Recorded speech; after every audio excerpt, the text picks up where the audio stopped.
Listening to GWP Live Severe Weather Coverage. It is now 8:20 p.m. on Saturday, June 13th, 2026, and we are tracking some severe storms that are moving across the viewing area. So again, 8:20 p.m. and we have our first severe thunderstorm warning that has been issued for the viewing area. So yeah, we want to get to the latest information that we know on this warning. We've got a severe thunderstorm warning, this bigger one that includes Kansas City, and the entire Kansas City metro goes for 70-mile-per-hour winds. But then within that, we have a smaller polygon right here, including Olathe, Overland Park, and Lee Summit, where we're dealing with 80-mile-per-hour winds possible. This has been the really big concern that we've been talking about over the last couple of days with tonight's severe weather threat, is that we were going to be seeing the possibility of straight-line damaging winds. Again, a few isolated tornadoes will be possible along this line of thunderstorms, and then of course large hail and flooding will be secondary threats that we will be dealing with tonight's storms. We're also tracking a few isolated storms that are developing ahead of this main complex, and so that's what we're going to be tracking. More of a tornado and hail threat will be within those storms. But first, we want to update you on the latest on these two severe thunderstorm warnings. So we have this one right here, the smaller one that includes Overland Park and Lee Summit. Let's get the latest information on this warning. This goes for Wyandotte County, Miami County, Leavenworth, and Johnson counties in Kansas. And then it includes Cass and Jackson counties in Missouri. So Jackson County in the Kansas City metro, and then to the south of that we've got Cass County, at least the northern portion of that warning. Severe thunderstorm warning until 9 p.m. At 8:07 p.m., severe thunderstorms were located along a line extending from near Basehor to near Linwood to near Adora, moving southeast at 55 miles per hour. These are destructive storms for the southern and western portion of the Kansas City metro area. We are looking at 80-mile-per-hour wind gust and quarter-size hail. There is an observed and a destructive tag on this storm, meaning that it is the highest level of threat when it comes to a severe thunderstorm warning, because we've got your baseline, which is 60 to 70 mile-per-hour winds, and then a considerable threat is 70 to 80 mile-per-hour winds, and then anything that's 80 or greater is considered a destructive tag level. So again, we've got those three different tags that determine the strength of a severe thunderstorm warning. So again, you've got your base, you've got your considerable, and then you've got your destructive, and this one is in that third category, that destructive tag on these storms. Emergency management reported 80-mile-per-hour winds in Leavenworth County. So again, it's confirmed that we have seen 80-mile-per-hour winds in this storm moving into the Kansas City metro area. Locations impacted include Overland Park, Olathe, Lee Summit, Shawnee, Lenexa, Leawood, Raytown, Grandview, Belton, Prairie Village, Raymore, Gardner, Lansing, Merman, Mission, Bonner Springs, DeSoto, Spring Hill, Greenwood, and Bashore. If you're in any of those locations that I just listed in the Kansas City area, you're going to be looking at the risk of 80-mile-per-hour sustained or wind gust. 80-mile-per-hour wind gust. And so again, impacts when you're dealing with this kind of wind, flying debris will be dangerous to those caught without shelter. Mobile homes could take on severe damage, considerable damage to roofs, windows, and vehicles, and extensive tree damage and power outages are likely. You will see tornadic-like damage when you deal with winds of 80 miles per hour. And that's exactly what we're looking at here within this warning. Again, it's the smaller warning. It's more of a concentrated threat, but it's 80-mile-per-hour winds. Also, on the outside of that, the northern portion of Kansas City, and then we've got Independence, Pleasant Hill, Blue Springs. This warning right here is for 70-mile-per-hour winds and quarter-size hail, and it includes a larger area, Wyandotte, Miami, Leavenworth, and Johnson counties in Kansas, and then it includes Cass, Clay, Plate, and Jackson counties in Missouri. At 7:58 p.m., severe thunderstorms were located along a line extending from 6 miles southwest of Lansing to near Conganese to Lawrence, moving southeast 70 miles per hour. So these storms are racing very quickly. 70-mile-per-hour wind gust and quarter-size hail are going to be the impacts. This is radar indicated. This includes Kansas City, Overland Park, Olathe, Independence, Lee Summit, Shawnee, Blue Springs, Lenexa, Leawood, Raytown, Liberty, Gladstone, Grandview, Belton, Prairie Village, Raymore, Gardner, Grain Valley, Merman, and Harrisonville. If you're in any of the areas that I just listed, you are under the risk for 70-mile-per-hour wind gust. There's a considerable threat tag on this one. It's radar indicated. And then on this warning, the more concentrated warning is for 80-mile-per-hour winds. There's a destructive and an observed tag on both of those warnings. So let's go ahead and update this radar here. And so, yeah, the storm is really barreling down right now on the Kansas City area. So Kansas City, you are next in line for these storms here. And again, we are looking at the potential of some very significant damage. Again, a lot of tree damage. This is a very serious situation. You will want to take shelter like you would for a tornado because 80-mile-per-hour straight line winds can cause tornadic-like damage. So let's go ahead and get a closer look here. So this is from Pleasant Hill Radar. Let's go ahead and see what we've got on the velocities. And yeah, so we've just got the surging bow echo right here, just showing us that the strong winds here. Let's go ahead and kind of get a more clear view of what's happening. So here is the straight line winds right in there. So it's now starting to move into downtown Kansas City. Overland Park, you're next in line. Olathe, you're starting to get in on the worst of the winds. But again, it's really this Boeing segment right in here. That's where we're likely seeing some of the strongest winds right now, moving into Interstate 35, Interstate 70 as well. So downtown Kansas City, 70 to 80 mile per hour winds are going to be possible out of this storm. All right, well, we will now move into another brief intermission. Don't go anywhere. This is GWP Live's ongoing severe weather coverage. We'll be right back.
You're listening to GWP Live's ongoing severe weather coverage. It is now 8:30 p.m. on this Saturday evening, and we're tracking some ongoing severe storms across the viewing area. Okay, so there we go. So we've got a couple of ongoing severe thunderstorm warnings across the Kansas City area. We've got the smaller one including the southern portion of the metro, as well as Overland Park, Lee Summit, and Olathe. And then on the northern side of Kansas City, we've got an additional severe thunderstorm warning where we're dealing with 70-mile-per-hour winds. But again, this one is going to be looking at 80-mile-per-hour winds. And so again, we've got a very significant storm that is developing here in the Kansas City area. So we're dry across the eastern portion of our county, so everything looks fine there. We've had some recent developing storms across southeastern Kansas. These are individual supercells, so we'll have to see their growth over the next hour or so, and if they can make it into our western and southern counties, because if so, they could turn severe as well, and they would likely have a little bit of a higher tornado threat with them. And so if we expand this view here, just all sorts of thunderstorms this evening, quite a bit across Mississippi, Tennessee, Arkansas as well. We've got a tornado warning across Oklahoma, a few severe storms across panhandles of Texas and Oklahoma, and then even further into Colorado. So again, quite a bit of severe action tonight, but really the highest threat is right here in our viewing area as well as into Kansas. That's where we're going to be dealing with some pretty significant storms here within the next couple of hours as this complex of storms continues to kind of fill in a little bit more.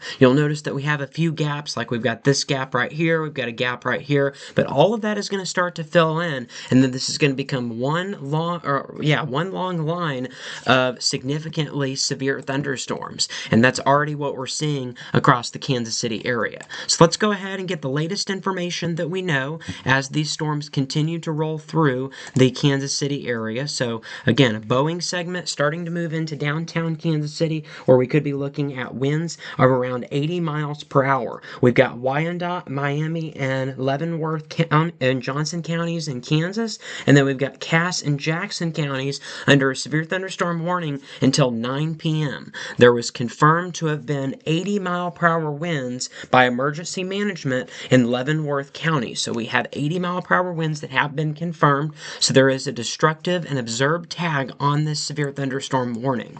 So it's mostly going to be on this southern end right here around Olathe and into Overland Park. That's where we're likely seeing, again, winds of around 80 miles per hour. We're also going to have to watch this evening because a few isolated tornadoes are going to be possible along the leading edge of this line. There are also going to be some supercells ahead of this complex of storms, and we're going to have the potential for those to rotate as well. And so again, we certainly have a few chances for tornadoes this evening. So again, we just have to watch these little rotations, these little spin-ups that develop out ahead of the main line and even along the line as well. And so we've got a couple of different areas in there, but again, this segment right here, some very strong winds right in here on the southern side of the Kansas City metro area. So a highly populated area is now being hit with winds potentially upwards of 70 to even 80 miles per hour. And so again, very significant damage can happen when we're dealing with 80-mile-per-hour winds.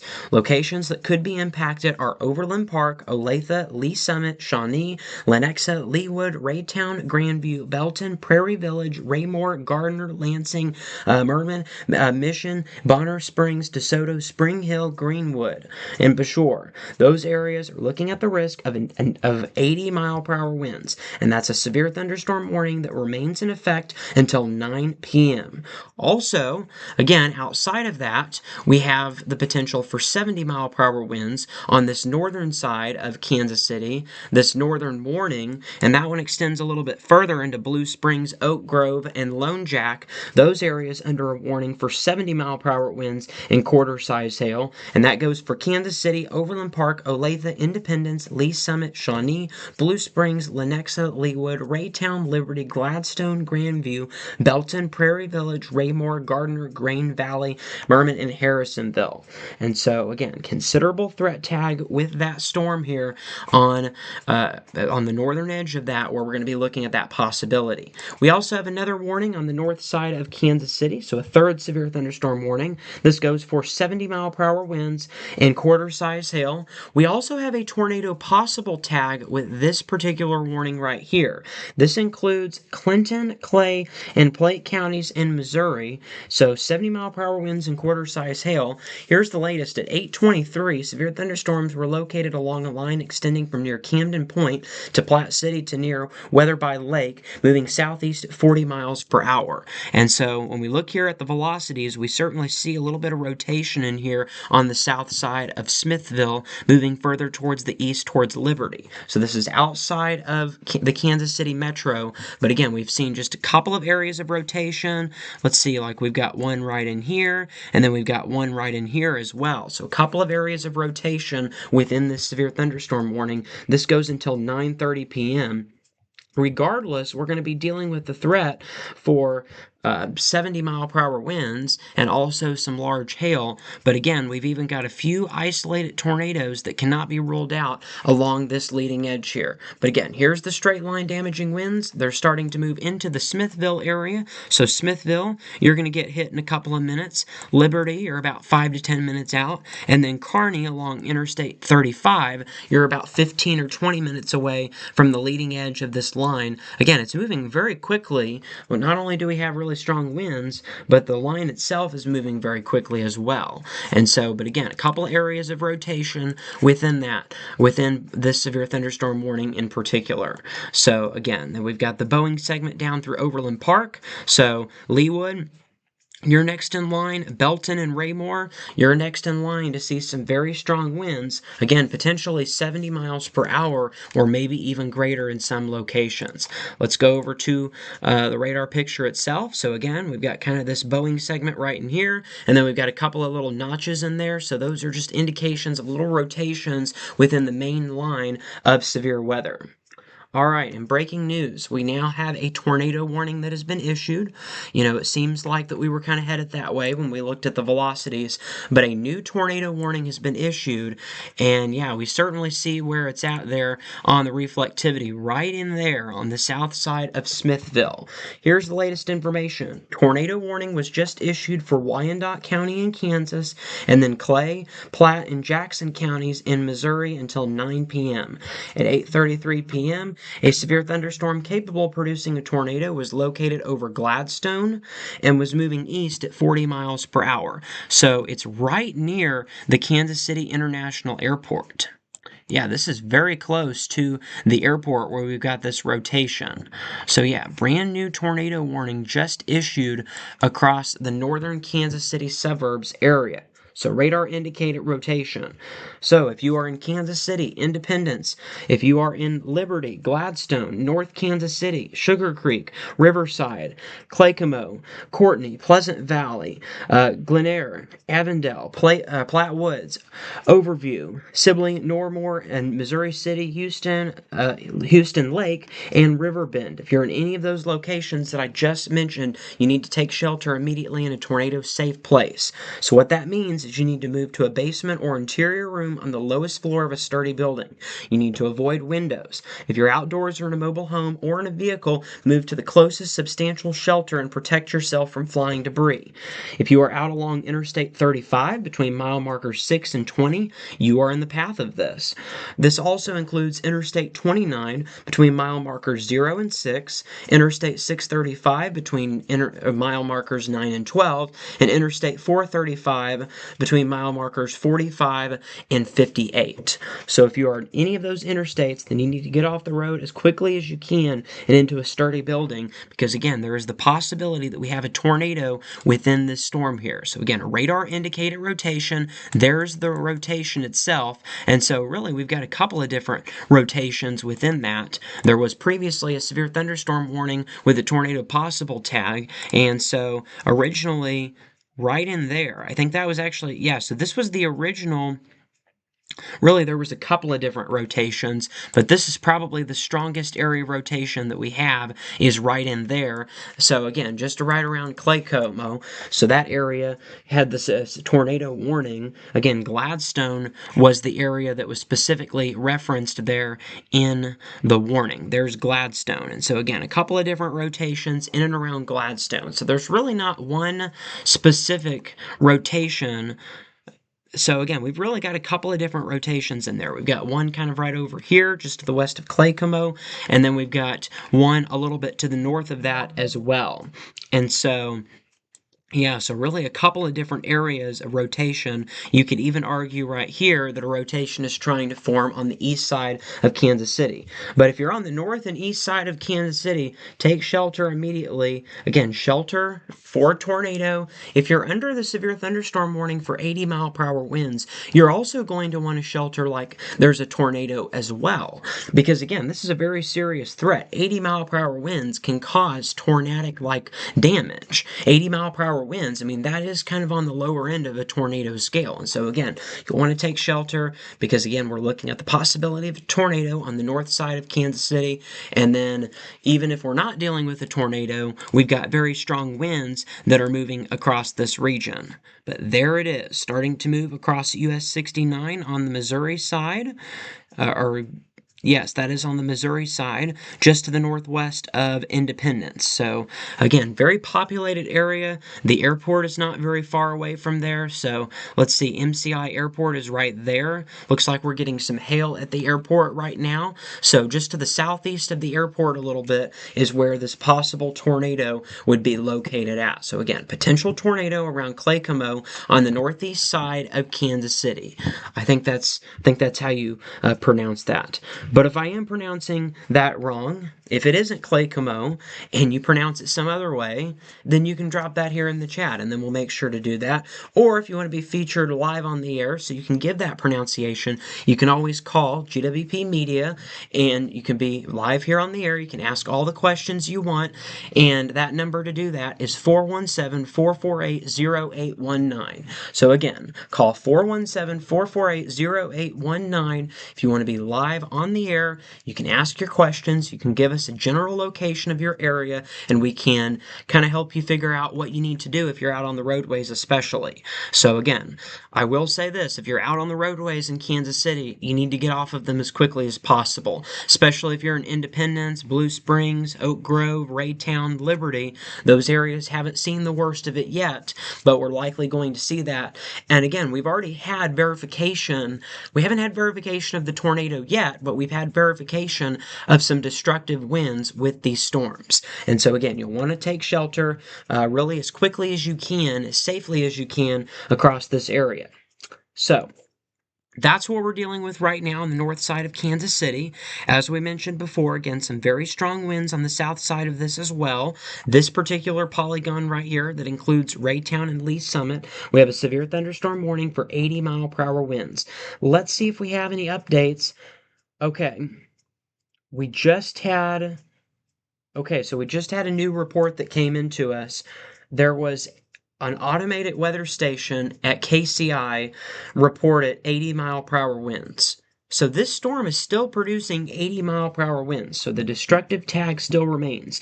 So this still remains in effect for Wyandotte, Miami, and Johnson counties, as well as Cass and Jackson counties on the Missouri side until 9 p.m.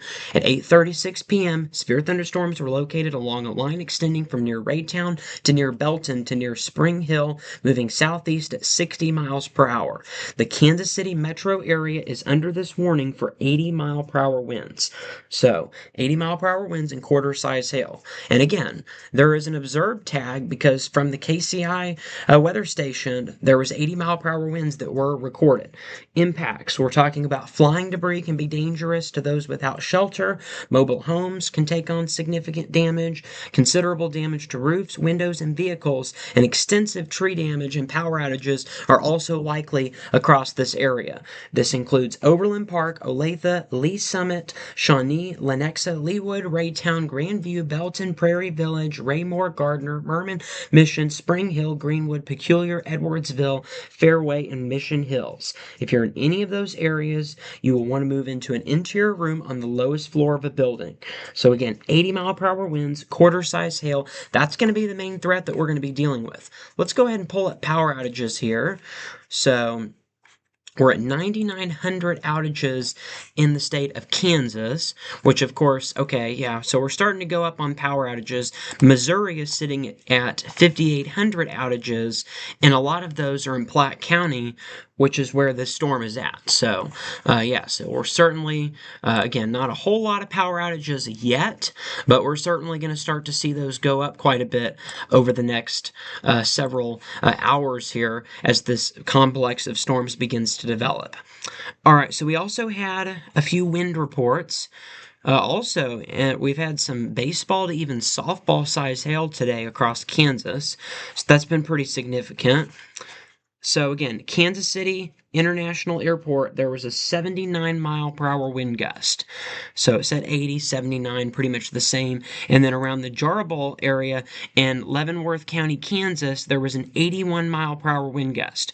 We also have downed trees in Leavenworth County, and then 60-mile-per-hour winds in Bonner Springs and Wyandotte counties. So, and then again, but the most significant one was that 79-mile-per-hour wind gust. The winds were a little bit weaker in Overland Park, but still 59-mile-per-hour winds can still lead to damage. And that's what we had there in the Overland Park area. So that was just some of the storm reports that we've had that have come out of this storm. And so again, we're of course still getting that information as it continues to come into us because this is a developing situation.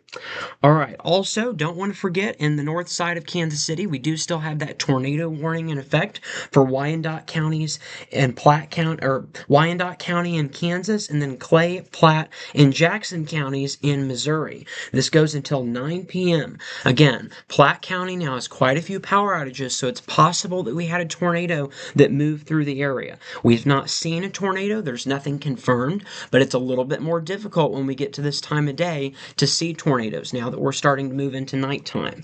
And so again, at 8:33, a severe thunderstorm capable of producing a tornado was located over Gladstone, moving east at 40 miles per hour. So we've got Kansas City, Independence, Liberty, Gladstone, North Kansas City, Sugar Creek, Riverside, Clacamo, Courtney, Pleasant Valley, as well as Glen Eyre, Evandale, Platte Woods, as well as into Oakview, Cybele, Northmore, and Missouri City, Houston Lake, and River Bend. This also includes Interstate 35 between 6 and 20 mile markers, Interstate 29, 0 and 6, and then Interstate 635 between 9 and 12, and 435 between 45 and 58. So again, take cover now, move to a basement or an interior room on the lowest floor of a sturdy building, and move away from windows. So again, that's the latest information that we have. So again, 3 severe thunderstorm warnings and 1 tornado warning across the Kansas City metro area right now. All right, let's switch back to regional radar here. And so we've got another area of thunderstorms along that line that's moving through Emporia right now.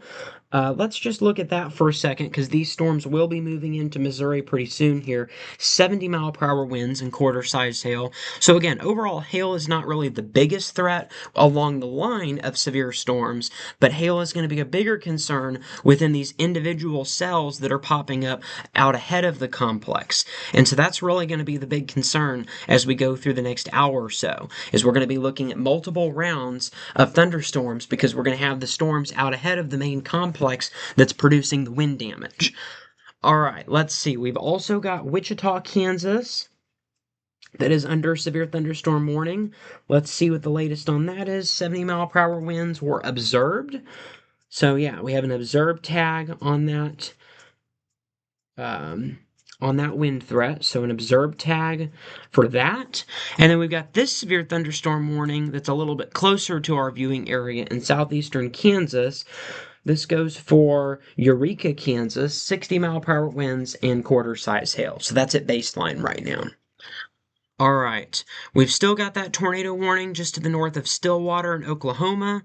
Also, that's northwest of the Tulsa area. We did have a tornado warning in northwest Arkansas around the Springdale and Fayetteville and Bentonville areas. Those areas were under a tornado warning a little bit ago. That has now expired. We've got some flash flooding right now across Memphis. We're just taking a look at some other significant storms now. Couple of storms in the panhandle of Texas. So, some flash flooding in far northwestern Missouri. We've just seen tons of rain across that area this week. Multiple rounds of storms. And then monsoon season has also started across the Four Corners state in the desert southwest. So that's also going to be a big flooding concern, but the severe threat is much lower across those areas.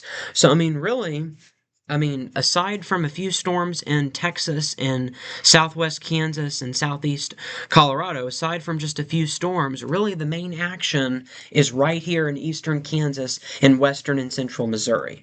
When we look at the Storm Prediction Center's severe weather risk map, Kansas and Missouri is in that highest risk. So we've got western Missouri and then central and eastern Kansas, northeastern Oklahoma, and northwestern Arkansas are all under an enhanced risk for severe weather. That's a 3 out of 5 on the SPC scale of severe weather. This was updated about an hour ago from the Storm Prediction Center. 8:01 p.m. to be exact. And so let's look. So we've got that tornado threat. The highest tornado threat is right here in southeast Kansas and southwestern Missouri. Overall, though, I'm not expecting a whole lot of tornadoes, but again, a few isolated tornadoes are going to be possible as we go through the evening, and a couple of those could be a little bit on the stronger side. EF1, EF2 tornadoes will be possible. We are not expecting any super severe tornadoes, like we're not expecting EF3s, EF4s. Definitely, I really doubt we're going to have an EF5 tornado tonight. So everybody can kind of rest easy on that. So wind is going to be the number one threat, 75-mile-per-hour winds in particular for the hatched area, which does include all of our viewing area. We're in that 45% category. So that's pretty high from the Storm Prediction Center. So, there's only one category above what we're in for wind. And then hail is not as big of a concern here in Missouri, but still something that we need to be mindful of as we go through the evening hours tonight. All right, and we were going to continue talking about that, but we have a new tornado warning that we're going to get to instead. So, new tornado warning on the east side of Kansas City. So, the Kansas City metro area is now under 2 separate tornado warnings. So, just to the east of Kansas City, tornado warning has been issued for Jackson County, central Jackson County in Missouri until 9:15 p.m. At 8:46, severe thunderstorm capable of producing a tornado was located near Independence, moving east at 40 miles per hour. We've got a radar indicator rotation, so again, you will want to move inside because flying debris can be very dangerous if you're outside. Mobile homes can be damaged or destroyed, damage to roofs, windows, and vehicles will also be possible. Lots of tree damage can occur when we're dealing with tornadoes. Locations impacted include Kansas City, Independence, Lee Summit, Blue Springs, Raytown, Grain Valley, Sugar Creek, Buckner, Lake Latawana, Lake Tapawinnegago. I'm sorry about that pronunciation there. Napoleon, Unity Village, as well as a few other lakes in the region. So again, Jackson County, that's basically what you need to know. If you're in Jackson County, seek shelter immediately in your tornado-safe place. And again, the best place to go is in a basement or interior room on the lowest floor of a sturdy building. You'll also want to make sure to avoid windows. And if you're outdoors, in a mobile home, or in a vehicle on the road, then you need to move to the closest substantial shelter and protect yourself from flying debris. So that's one of the biggest dangers with tornadoes. Of course, is the flying debris that can come towards you. This includes Interstate 70 in Missouri between mile markers 6 and 29, 470 between 11 and 16, and 435 between 57 and 68. So if you're in any of those areas, a new tornado warning has been issued, and if you're on any of those interstates, you will want to find the nearest exit as quickly as possible, especially in Blue Springs and Grain Valley. Blue Springs and Green Valley, you are right next in line for this rotation. So let's go ahead and go over to the velocities. It looks like we just had a new scan on the velocities here. And so here was our original area of rotation that initiated the tornado warning. It was on the southeast side of Independence, really right along Interstate 70. This potential tornado has just been going right along the interstate. So again, right along Interstate 70. So we've got Blue Springs. So the rotation appears to be right around Interstate 70. Now, Blue Springs, you only have maybe another 1 or 2 minutes before this potential tornado would start moving towards your area. So Blue Springs, you're next in line, and then it looks like Green Valley right in there. We've got Oak Grove as well. Bates City, you're not under the warning yet, but you could go under a warning very soon. So again, radar indicated rotation, Jackson County is under a tornado warning until 9:15 p.m. And now, breaking news as well, we have a confirmed tornado with our other warning in Clay and Jackson counties. We now have a confirmed tornado. Let's go back to there it is, right in there, near South Liberty.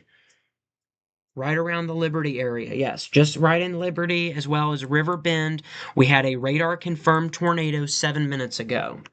So here's the latest on this. Clay and Jackson counties, you're still under a tornado warning until 9 p.m. At 8:48 p.m., a confirmed tornado was located over River Bend near Liberty, moving east at 40 miles per hour. So again, there is an observed tag. This is a confirmed tornado. So radar confirmed tornado. So it hasn't actually been seen with eyes, but we have debris that has been detected on the debris tracker with this storm that is now just to the east of Claycomo. So Claycomo, you have an observed tag on this tornado warning that includes Liberty. Again, a radar confirmed tornado in Jackson and Clay counties until 9 p.m. this evening. Kansas City, Independence, Liberty, Gladstone, North Kansas City, Sugar Creek, Claycomo, Courtney, Pleasant Valley, Glen Sylvie, Missouri City, River Bend, Birmingham, and Randolph. If you're in any of those areas, take shelter immediately. So again, we've got a couple of different areas of rotation. We've got this one right here on the southern side of Liberty, which is a radar confirmed tornado, and then we have a rotation just to the west of Blue Springs that is traveling along Interstate 70. Wait a second, let's move that up a few scans. So there it is, right in there near Liberty. So again, we've got area of rotation right along State Highway 210, and then another area of rotation on the west.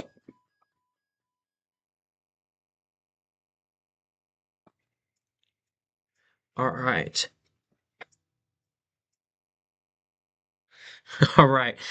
We will now, we will be right back at the top of the hour. We will now move into an intermission.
You're listening to GWP Live's ongoing severe weather coverage. It is now 9 p.m. Central Daylight Time on Saturday, June 13th, 2026. We have a couple of active tornado and severe thunderstorm warnings across the viewing area, so we're going to get to that very shortly. We also had a new severe thunderstorm watch that was issued for our western and central counties until 4 a.m. Sunday morning.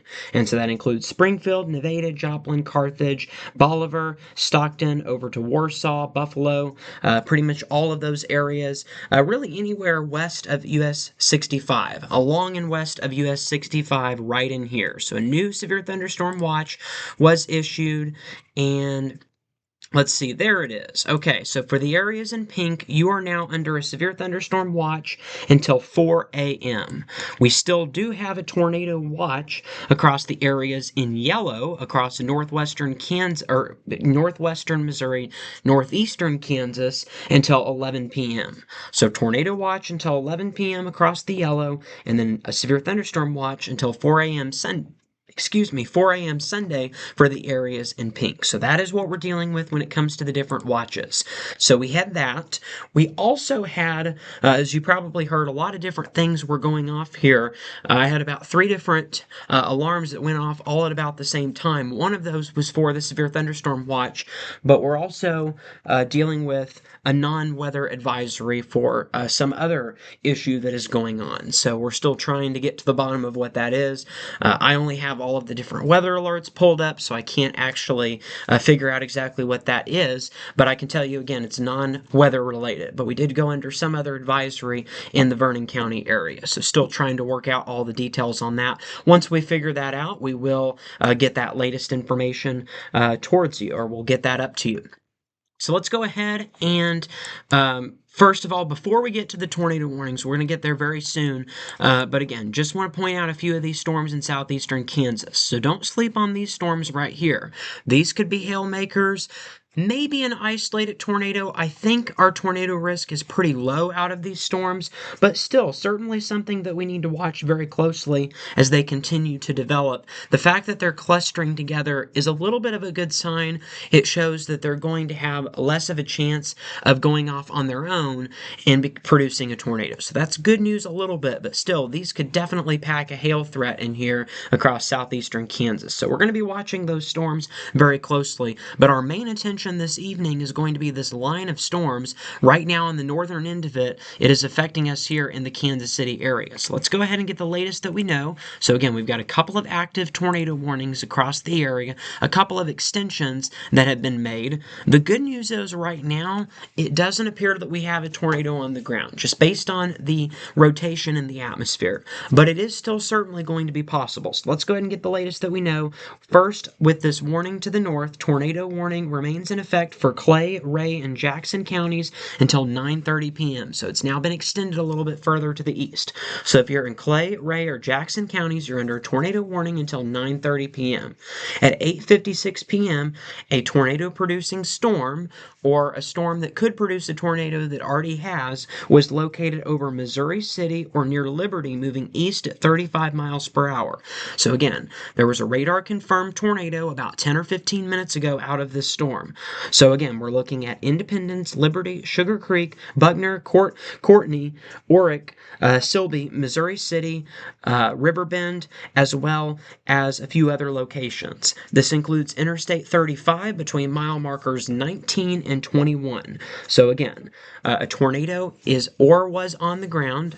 So a tornado is likely on the ground with this storm, so take cover now. Move to a basement or interior room on the lowest floor of a sturdy building. Avoid windows. And again, if you're outdoors or in a mobile home or in a vehicle, move to the closest substantial shelter and protect yourself from flying debris. So anytime that we're dealing with a tornado warning, that's what you need to be doing. And right now you need to be doing that if you're in southeastern Clay, southwestern Ray, or northeastern Jackson counties. So tornado tornado warning in effect until 9:30 p.m. across these areas. And so when we look here at the velocities, again, we've got a little area of broad rotation around Missouri City. If we back this up just a few scans, it was a little bit tighter. We had this area of rotation.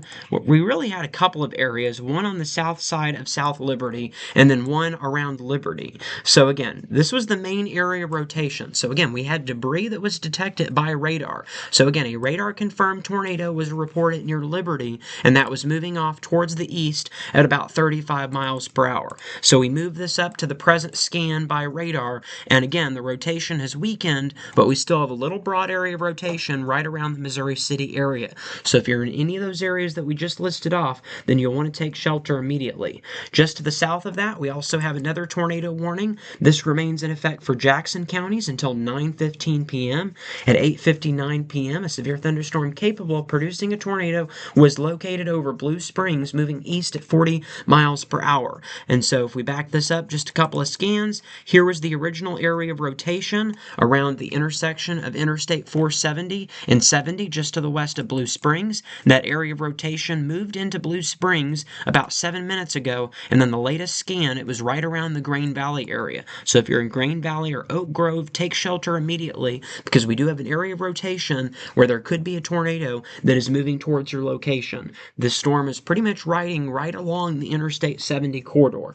Locations impacted include Independence, Lee Summit, Blue Springs, Grain Valley, Sugar Creek, Buckner, Lake Latanawana, as well as a few other areas. So again, this includes Interstate 70 between mile markers 14 and 29, and then Interstate 470 between mile markers 11 and 16. This is a radar indicated threat, but again, a radar indicated rotation right around the Blue Springs area moving towards Grain Valley, and then Oak Grove would be next in line in the next 5 minutes. So again, a couple of areas of rotation. These different areas of rotation are right along this line of severe thunderstorms that is continuing to plow its way further towards the east. So let's go ahead and kind of back this up for a moment. Go back over to precipitation, and storm is heading right towards Pleasant Hill right now. So the National Weather Service office likely dealing with some pretty strong winds there right now. All right, so this severe thunderstorm warning remains in effect for Cass as well as Clay, Lafayette, Jackson, and Johnson counties until 9:45 p.m. At 9:05 p.m., severe thunderstorms were located along a line extending from Silby to near Lake Latanawana to near Lake Winnebago to Cleveland, moving east at 45 miles per hour. Hazards include 70 mile per hour wind gust and quarter-size hail.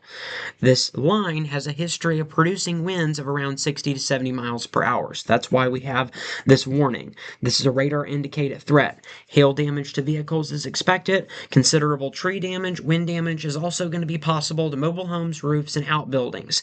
This includes Kansas City, Independence, Lee Summit, Blue Springs, Raytown, Liberty, Belton, Raymore, Grain Valley, Harrisonville, Pleasant Hill, Oak Grove, Odessa, Greenwood, Higginsville, Lexington, Peculiar, Sugar Creek, Buckner, and Holden. So again, severe thunderstorm warning until 9:45. There's a radar indicated and a considerable threat tag with this severe thunderstorm warning. And so again, Pleasant Hill, you're next in line. We've got Lone Jack along US 50. We've got Kingsville, Madison, Holden, as well as Harrisonville, Lake Annetta. Those are just some of the locations that could be impacted here by this severe thunderstorm warning.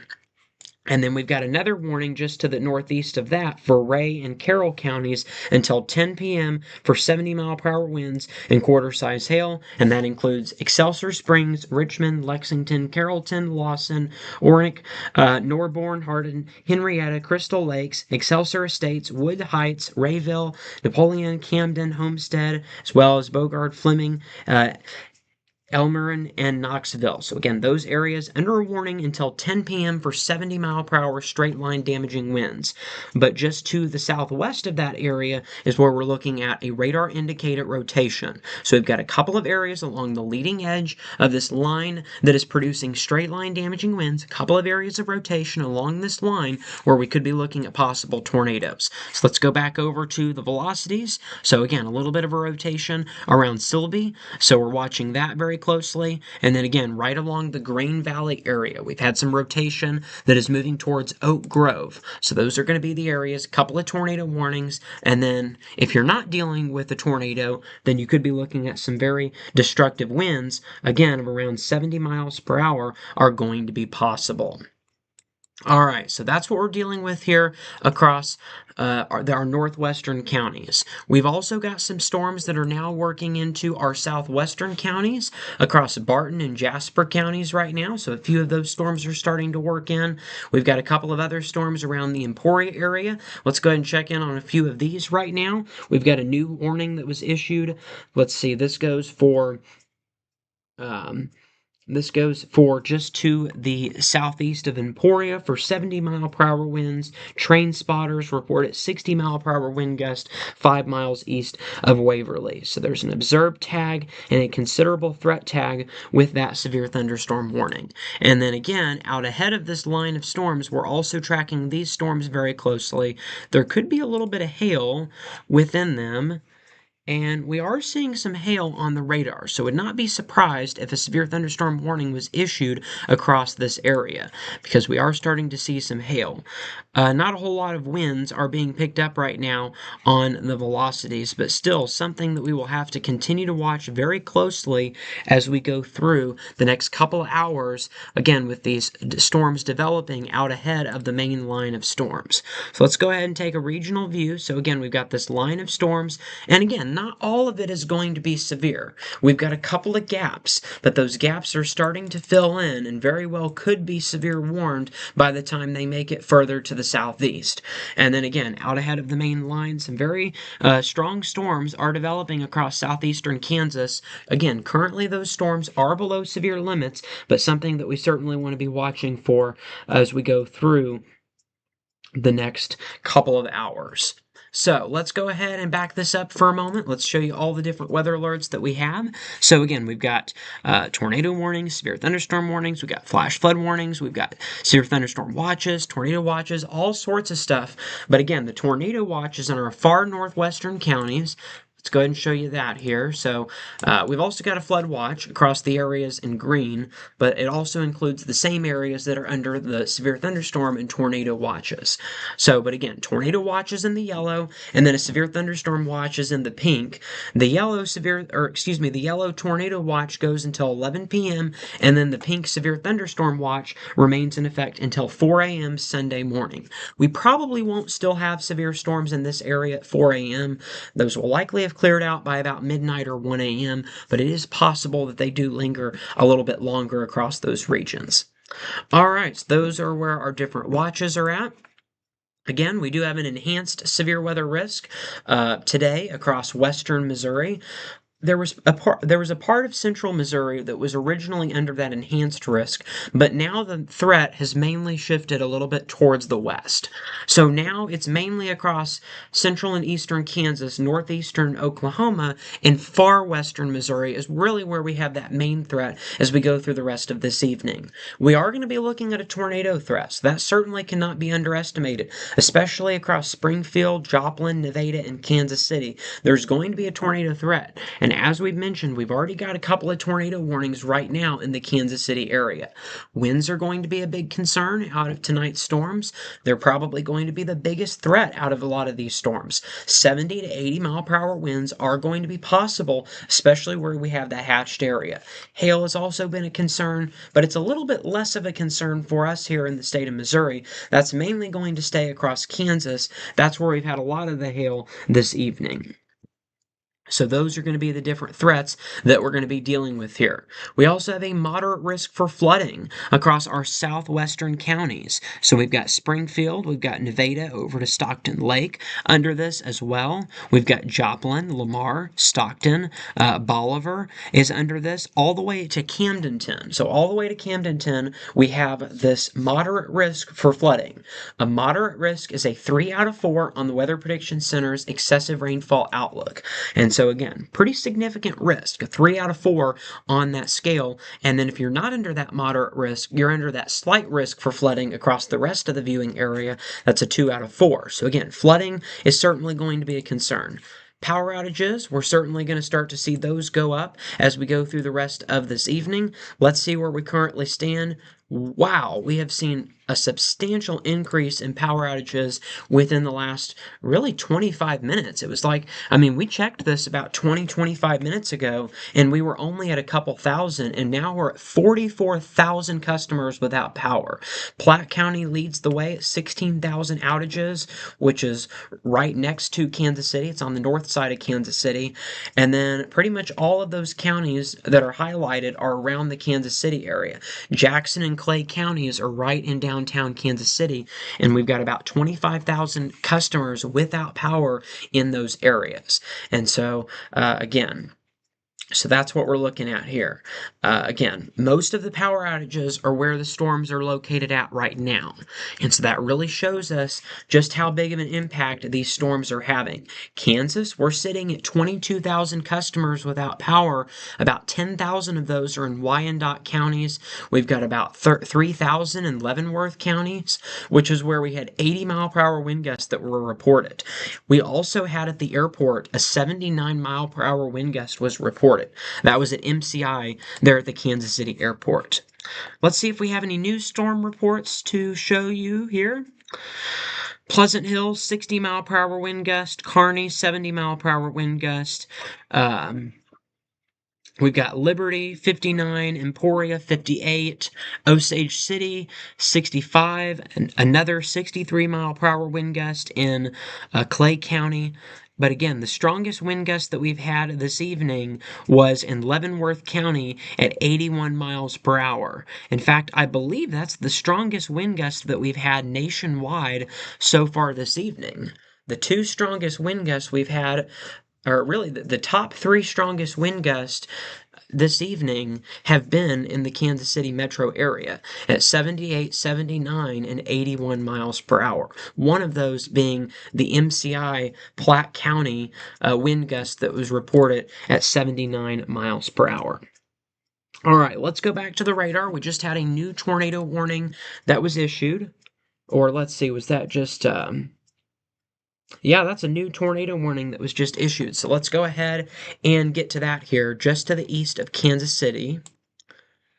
So, hasn't quite shown up here on the radar, but a new tornado warning was issued for Jackson counties, which has been under a tornado warning, but now Lafayette County is now under a tornado warning as well in northwestern Missouri. So, tornado warning issued, or I guess west central Missouri is where Lafayette County is located in. So that goes until 9:45 p.m. At 9:12, a severe thunderstorm capable of producing a tornado was located near Levisay or near Grain Valley, moving east at 35 miles per hour. This includes Independence, Blue Springs, Grain Valley, Oak Grove, Odessa, Lexington, Buckner, Wellington, Levisay, Lake Lafayette, Napoleon, Bates City, and Turnus Lakes. This includes Interstate 70 between mile markers 23 and 42. So those are the areas that are under this brand new tornado warning. It's an extension off of the previous warning. Let's go ahead and go over to the velocities here, and definitely some rotation is still in there just around the Bates City area. So we've now seen, originally it was spotted just to the west of Blue Springs, and then the storm has tracked through Blue Springs, right along Interstate 70, Grain Valley, then it moved through Oak Grove, and now it's right in the Bates City area, moving east towards Odessa. And this is moving again east at 35 miles per hour. So again, it's pretty much just following the interstate. It's following the interstate. Interstate 70 is right here. So this is along Interstate 70 to the east of Kansas City. Jackson, eastern Jackson, and Lafayette counties under this new warning. And that goes in effect until 9:45. Here was the original warning for Jackson counties. It has now expired. Yes, so the original warning for Jackson County expired, but has now been replaced with a new warning that goes until 9:45, and it now includes Odessa and Lafayette counties. along Interstate 70, US 24, just to the southwest of Lexington, is also under this tornado warning. We also do still have a tornado warning to the north of this storm, and that goes for Jackson and Ray and Clay counties until 9:30 p.m. At 9:14 p.m., a severe thunderstorm capable of producing a tornado was located over Levisay or near Buckner, moving southeast at 35 miles per hour. So it's interesting. These two areas of rotation could actually collide within the line, which is quite interesting. We've got this area of rotation near Buckner, and then we've got this one around the Oak Grove areas. So this includes Independence, Buckner, Oric, Sillaby, Missouri City, Levisay, Napoleon, Mosby, Fleming, and Prathersville. That goes until 9:30 p.m. Again, Clay, Ray, and Jackson counties under tornado warning until 9:30 p.m. And then Jackson and Lafayette counties under a warning until 9:45. So again, right in there, that's where we've got rotation number 1. Let's go ahead and highlight them. So here's rotation number 1, and then here's rotation number 2. Both of those could be tornadoes in progress, possibly. So, and then it lines up with the velocity. So again, a couple of different areas of rotation right along the leading edge of this line of severe weather. Let's go ahead and clear those out.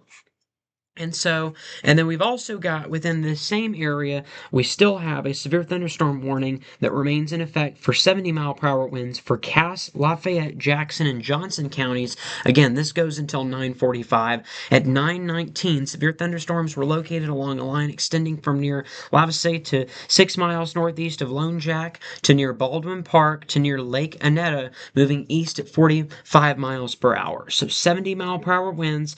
There is a tornado possible tag within this severe thunderstorm warning. So 70-mile-per-hour winds, quarter-size hail, considerable threat, and a tornado possible tag with this storm. All right, so let's go ahead and look at a few other things further to the south of Kansas City. Going into southwestern Missouri, we've now seen an extension of these severe thunderstorm warnings. First of all, I just want to point out that Bates County and southern Cass County is kind of missing the main line of storms. So yeah, it looks like this area, look at this area right here. We've kind of lucked out right there. There's kind of a gap. This will likely fill in later tonight. So if you're to the south, like these storms have been moving to the southeast. This has been the general movement of these storms, the southeast. So, if you're looking at, let's say you're in Lake of the Ozarks right now, and you were to track this out, you might be looking at this and you're like, okay, then that means we're perfectly fine. It looks like we're going to be in this gap right here in Lake of the Ozarks. Again, the problem is this line of storms, this MCS that's developing is going to fill in. And so there really is not going to be any dodging this line of storms. Now, again, early on, we're going to have gaps between the severe thunderstorm warnings. We've got another gap right in here. So a few areas right now might be able to skate by without getting any severe warnings. But later on this evening, when it moves further towards the east, we're not going to be able to do so.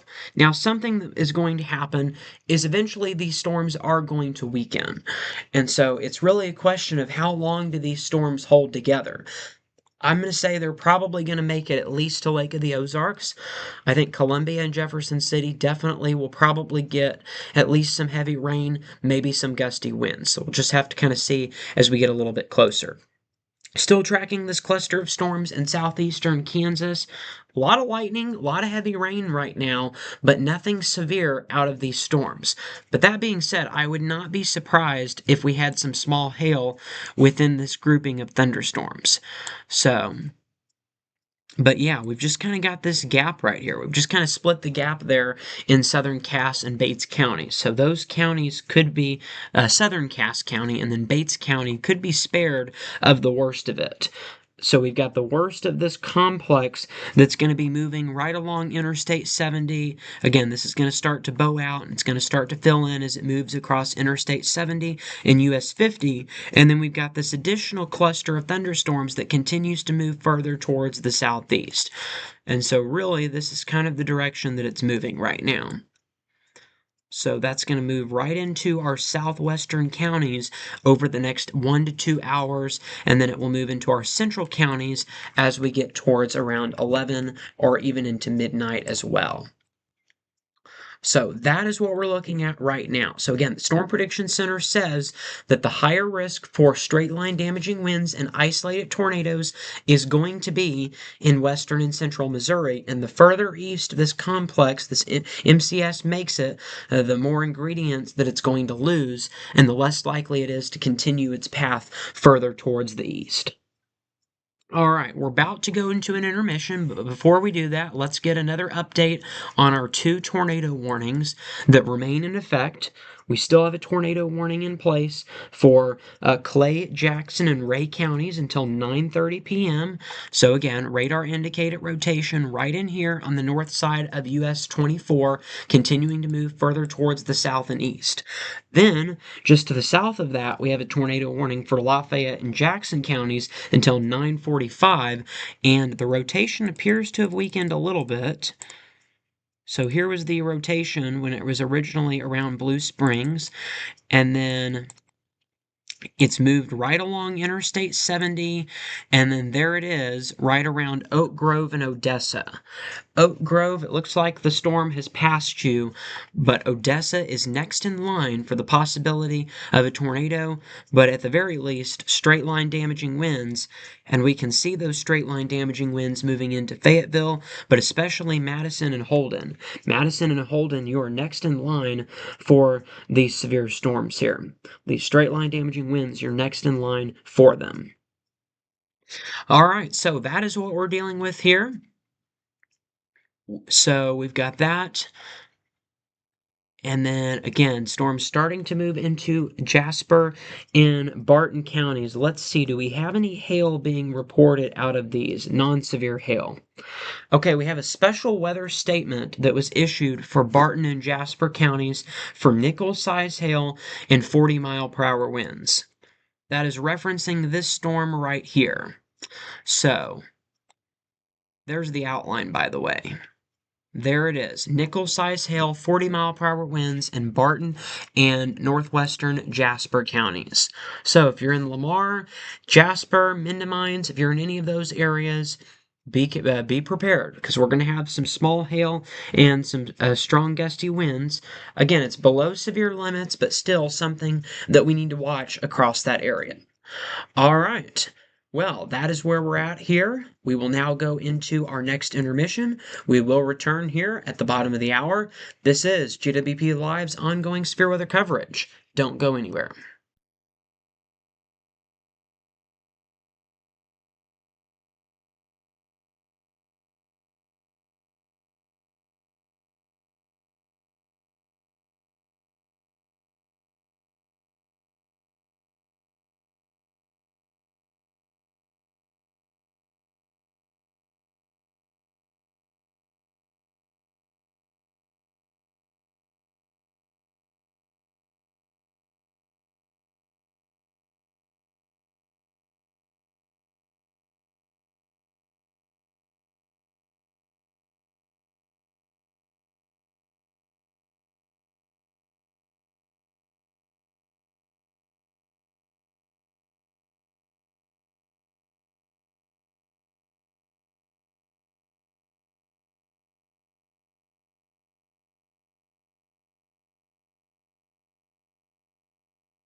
And we are back here on GWP Live's ongoing severe weather coverage.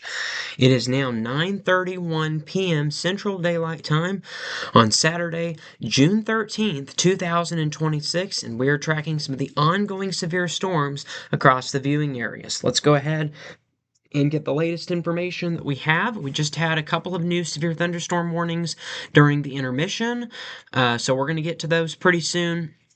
But we also want to update you on the tornado warning that still remains in effect here just to the east of Kansas City along Interstate 70, really right along the edge of the viewing areas. Let's go ahead and get the latest information that we know on this warning, tornado warning for Lafayette counties. So Jackson County, you are now in the clear.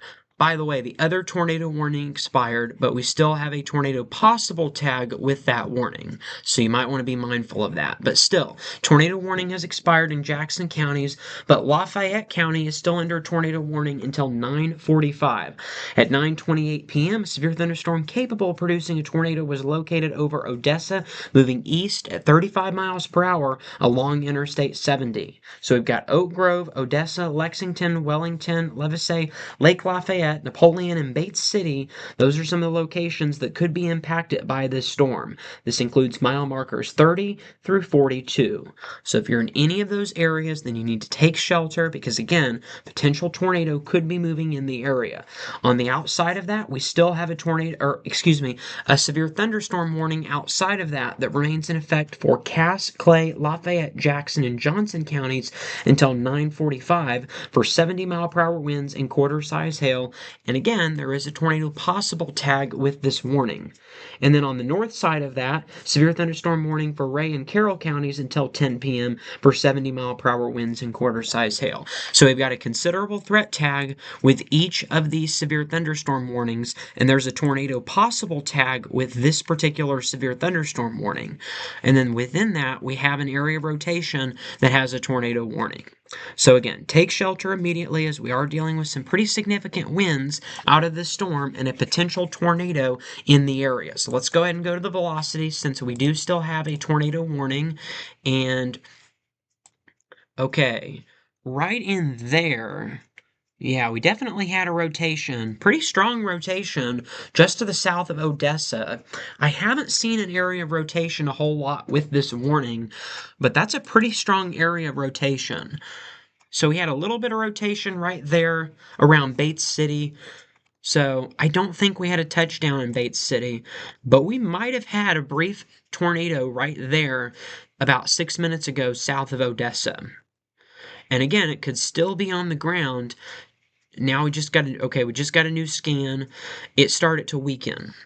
So I think we might have had a brief touchdown near Odessa right in here. I think we might have had a brief touchdown, and then we still have an area of rotation on the southeast side of Odessa. There's the hook right there. There's your definitive hook echo right there. That's when I think it might have been on the ground about 5 or 6 minutes ago. I don't think it is right now, but still, make sure to take shelter. Regardless, it doesn't matter if it's on the ground right now because it could be on the ground in a few minutes. So again, Lafayette County still under tornado warning until 9:45. And again, near Odessa, there was a pretty strong rotation, especially on the south side of the interstate. If you're driving along the interstate, you are likely running into a wall of wind across Odessa. So, Concordia, Sweet Springs, you're up next, but you're still a little ways out. So if you're traveling east right now and you're going through all this heavy rain, if you go too far to the east, you could be impacted by this tornado warning. If you're driving west along Interstate 70, then you're going to be running into this storm as well. You would hit the tornadic portion of the storm before you would hit the wind and the hail part of the storm. So that's something that you want to keep in mind if you're going to be traveling across this area this evening. Again, the rotation appears to have weakened a little bit in the last 5 minutes, but again, they very well could tighten, and we definitely still have a tornado potential within this area. So again, tornado warning remains in effect for Lafayette counties till 9:45. And so again, if you're traveling across Lafayette County, you want to give us kind of a a general area of your location, call us at 417-448-0819. We'll answer your questions live on the air. And so if you have a question about if your area is about to be impacted, we will let you know. We will also tell you if you're on the road where to drive in order to get away from the storm. I mean, the best case scenario is you're able to find that secure tornado safe place before the storm hits. But if you're not able to, the next best thing is to outrun the storm as best as you can. We don't usually recommend that, but sometimes you don't have time to find substantial shelter. But that should always be your first goal when you're out trying to outrun these storms. Again, outrunning them is not a good idea, especially if you're really close to the warning. If you've got a little bit of time to where you can try to move away from it, maybe you can try to cut a path, but usually there's not a whole lot of warning time with these storms, and so that's why you want to get away there as quickly as possible. So let's go back to the velocity because we had a new scan, and still a pretty decently strong rotation. It's just not very tight. So I think it's up in the atmosphere. We probably have a little funnel cloud trying to drop down, but I don't think we have a tornado. But again, still take shelter because there could be one in progress. All right, we have a brand new tornado warning that was issued a little bit to the east of there. So this warning has now been extended. This goes for Lafayette and Johnson counties until 10 p.m. At 9:33 p.m., a severe thunderstorm capable of producing a tornado was located near Odessa, moving east at 35 miles per hour. This is a radar indicated threat. Locations impacted include Odessa, Higginsville, Knob Noster, Concordia, Mayville, Lake Lafayette, Oliveville, and Fayetteville. This includes Interstate 70 between mile markers 36 and 60. Oliveville? Oliveville? If you live in that town, please let us know how to pronounce it.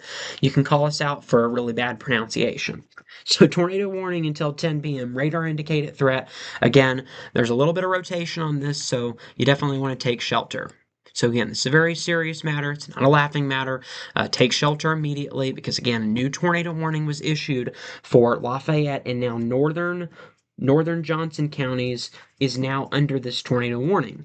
And you might be like, wait a second, I thought the storm already went through Johnson County, Kansas. Now we're in Johnson County, Missouri, because that's how things work with counties and everything. So, and okay, also something else, Warrensburg, that is your county, but it doesn't include Warrensburg. Warrensburg, you're over here. Warrensburg, you're not actually under, spoke too soon. You are under a severe thunderstorm warning. A new one was just issued.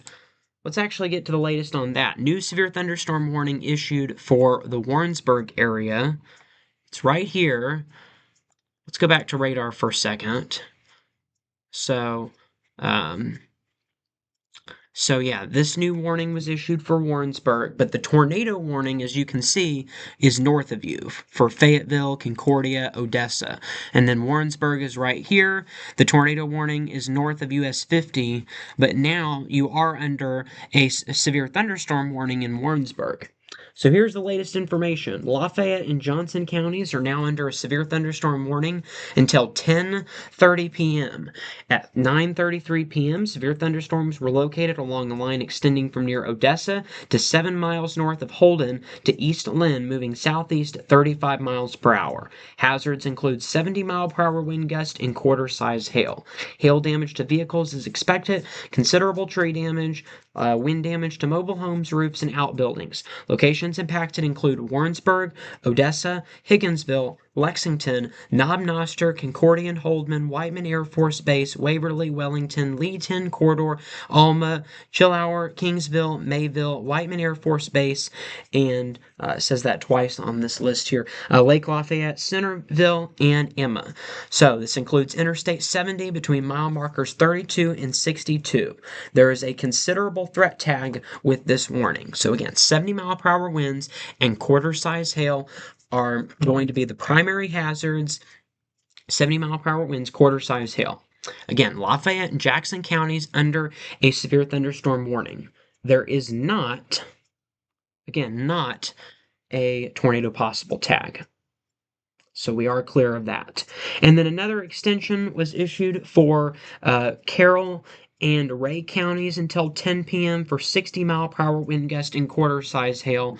We did have a tornado threat with this storm, but that has now gone away. So there is no longer a tornado threat out of this storm. But again, to the north, we do have a severe thunderstorm warning in effect for Ray and Carroll counties until 10 p.m. And then we've got another warning that was just issued a little bit further to the east and south for Johnson and Lafayette counties for 70-mile-per-hour wind gust and quarter-size hail until 10:30 p.m. And then within that area, we have 2 tornado warnings for Lafayette and Johnson counties. Cass County and Jackson counties, you are also still under a severe thunderstorm warning for 70-mile-per-hour winds and quarter-size hail until 9:45 p.m. So that will be expiring pretty soon. All right, another severe thunderstorm warning across southeastern Kansas. This goes for Miami and Lynn counties from Pleasant Hill. This goes until 10:15, 60-mile-per-hour winds and quarter-size hail. This includes Osawatomie, Pleasanton, Mound City, Drexel, Lynn Valley, Parker, Blue Mound, and Prescott, and Fontana and New Lancaster. Those areas under a severe thunderstorm warning until 10:15 p.m. 60-mile-per-hour winds, quarter-size hail with that storm. So, a little bit of hail, right? Well, actually, quite a bit of hail around the Centerton area. Parker, Kansas, you're about to get hit with some hail. Blue Mound, you're going to be next in line. Mound City and Pleasanton, the storm hasn't hit yet, but it's very soon approaching that area. So some pretty strong winds being indicated by radar out of that storm. All right, so 60-mile-per-hour winds, quarter-size hail for Miami and Lynn County till 10:15 p.m. All right, and then we also have one more warning that we haven't talked about just yet for Bourbon County, Kansas, southeastern Kansas, including the Fort Scott area. Severe thunderstorm warning was issued for Crawford and Bourbon counties until 10:30 p.m. It's just a sliver of northern Crawford County and then all of Bourbon County under that warning. This goes again, Bourbon, northern Crawford County till 10:30, 60-mile-per-hour winds and quarter-size hail. Locations impacted include Fort Scott, Marmington, Bronson, Unionton, Fulton, Redfield, Helper, Mapleton, Harding, Pawnee Station, Hyattville, Petersburg, Hammond, Devon, Garland, and Porterville. So again, Bourbon and northern Crawford counties now under a severe thunderstorm warning. And when we kind of zoom out to a more regional view, there are a bunch of severe thunderstorm warnings within this line. We've also got one for Woodson, Greenson, and Allen counties, 60-mile-per-hour winds recorded with that warning. We've got warnings in effect for Franklin and Anderson County, 70-mile-per-hour winds. So again, just multiple severe thunderstorm warnings across this area. This portion of that line will continue to move further towards the southeast into our western and central counties over the next couple of hours. We're also tracking a couple of storms across southeastern Kansas as well that have now moved into Barton County as well as into Jasper County. So again, just a bunch of severe thunderstorms right along this grouping of storms that continues to move further towards the east here. So again, several more hours of severe weather is going to be expected out of this line as it continues to push further towards the south and east here. A little bit of a gap here in the warnings, but other than that, and it's starting to fill in, other than that though, the rest of this line, we just have solid, severe, and tornado warnings along this line. All right, just as a reminder, a tornado watch remains in effect across these counties in yellow. So this is, eastern Kansas as well as into northwestern Missouri. So we've got Bates, Henry, Cass counties under that warning as well. Johnson and Lafayette counties all under a tornado watch until 11 p.m. this evening. Also newly issued severe thunderstorm watch remains in effect across our southwestern and western counties, and that remains in effect until 4 a.m. on Sunday morning. So again, that includes all of these areas in pink, severe thunderstorm watch until 4 p.m. And then we've still got that special weather statement across, or actually that just expired. This right here just expired, that special weather statement. But we did have some small hail and some 40-mile-per-hour winds within that.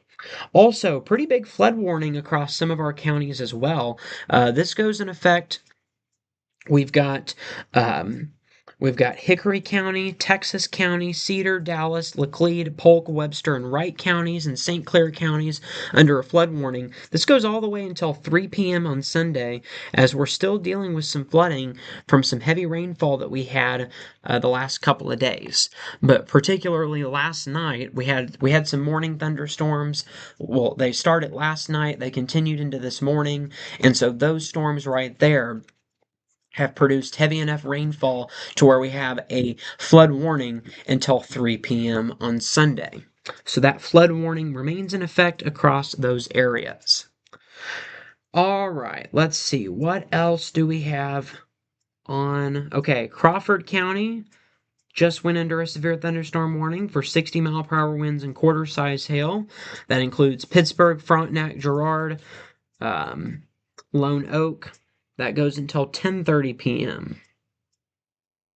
So yeah, just quite a bit of activity moving in within this complex of storms. There's that new severe thunderstorm warning that was issued for the Crawford County area. So again, quite a few severe alerts right now starting to move into our western counties, our northwestern counties, also dealing with that tornado threat. Tornado warning still remains in effect for Lafayette and Johnson counties until 10 p.m. Let's go ahead and get a quick update on that tornado warning. So let's see here. Let's see, while I find that here, as a reminder, you can always call in with your questions here, 417-448-0819. That'll take you to being right here live on the air. So keep that in mind. All right. So here was our original area of rotation around Odessa. It has slid towards the southeast, but we still have it right in there around Fayetteville, Missouri. Right in there, and it could be rain wrapped too, so that's something else we want to keep in mind. But at the very least, we have some strong straight-line damaging winds right along this bow echo moving into Warrensburg. Again, potentially upwards of 70-mile-per-hour winds right along this line.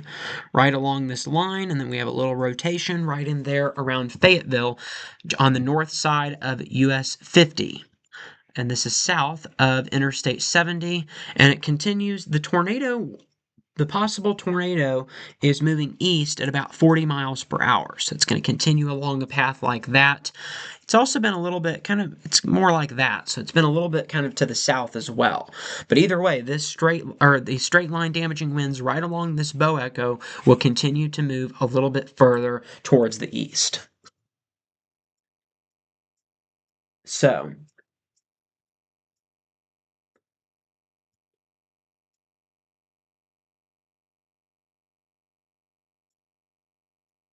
that is what we have right now.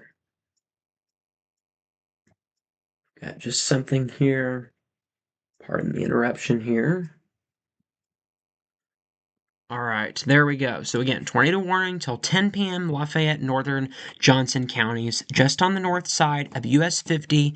Warrensburg, you're under the severe thunderstorm warning, but the main threat for straight line damaging winds is still going to be a concern. But the tornado threat is to your north, around Fayetteville.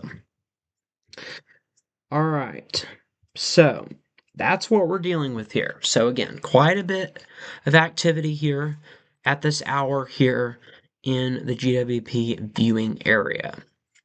Which again, we've kind of talked about this the last few times we've done a live stream. I'll go ahead and I'll kind of map out the viewing area. But this right here is your GWP viewing area. It includes a sliver of eastern Kansas, but really we mainly focus on weather in southern, western, and central Missouri. North of Interstate 40 and north of Interstate 44 and south of Interstate 70. That is the main viewing area that we look after. So again, Joplin, Springfield, Lebanon, Lake of the Ozarks, Nevada, Warrensburg, Sedalia, Jefferson City, Columbia, Kansas City, Overland Park, Fort Scott. Those are just some of the areas that are within our viewing area. So, which means we have about 4 severe thunderstorm warnings and 1 tornado warning in the local listening area. All right. So, again, as always, you can call in with questions if you have those. Again, 417-448 0819. That's the number to call if you have questions. And again, we will go ahead and we will answer those. All right. So let's go ahead and see. So here is the Storm Prediction Center's outlook. So again, our main concern is going to be straight line damaging winds. Again, we're under that enhanced risk for severe weather across central and eastern Kansas and then into western Missouri. So enhanced is a 3 out of 5 on the Storm Prediction Center scale when it comes to severe weather. Again, we do have that tornado risk. We're in that 5% category, which is overall a pretty low risk, but still a risk nonetheless.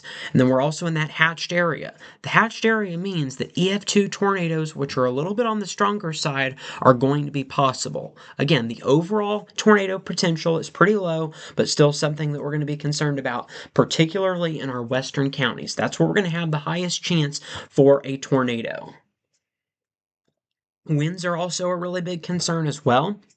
We're in that 45% category. So again, we're kind of on that higher end of the scale when it comes to wind. We're also under the hatched area, which means that 75 mile per hour wind gust will be possible. And we have already seen that verified in the Kansas City area, where at the airport there was a 79 mile per hour wind gust. That's on the north side of the metro. And then hail.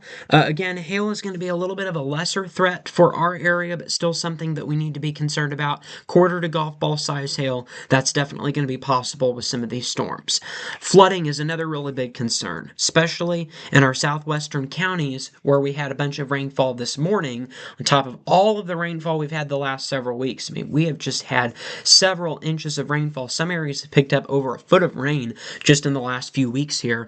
And so the ground is very saturated. We've already got some flooding from some of the previous storms. And then you add all of this rain that we're going to be seeing tonight, it's going to lead to a flood nightmare across these areas, potentially for some. So we've got a moderate risk there in the red. That's a 3 out of 4 on the Weather Prediction Center's scale of excessive rainfall. And that includes Joplin, Springfield, over to, we've got Lebanon, we've got Camdenton, over through the southern portion of Lake of the Ozarks, extending back towards Nevada as well. So again, moderate risk, and then the rest of the viewing area, Jefferson City, Sedalia, Columbia, Warrensburg, in the Kansas City metro, we're going to be under that slight risk for flooding. That is a 2 out of 4 on the Weather Prediction Center scale of flash flooding. So still going to be a concern across those areas. The threat is just a little bit on the lower side. So let's go ahead and show you the future of these storms. This is about, I would say, about an hour behind, but again, this kind of gives you a general idea. This MCS here of straight line damaging winds will continue to move towards the south and east. It will probably move out of here by about 12 or 1 a.m. That's likely when we will be done with the severe weather threat. The storms will have moved south of Interstate 44, and they will, for the most part, have weakened quite a bit as well. All right, let's go ahead and check in on storm reports. Let's see if we have anything new within the last 30 minutes, which was around the last time that we looked at these here. Our main reports that we've had this evening have been wind reports. Again, we had a 79 mile per hour wind gust at the KC International Airport at 8:30 p.m. We had a 75 mile per hour wind gust in Clay County, Missouri at 8:36, 8:45, 75 mile per hour wind gust. We had in Jackson County 8:53 from a private weather sensor. Let's see, we've had tree limbs down at 8:58 in Raymore, Independence, trees down, power lines down, Kearney. We've got some damage as well, so down trees and power lines in Pleasant Hill. We've had 60 to 70 mile per hour wind gusts really all along this line as it's continued to move through the viewing area. So quite a few storm reports within the last hour or so have come in, especially through the Kansas City metro.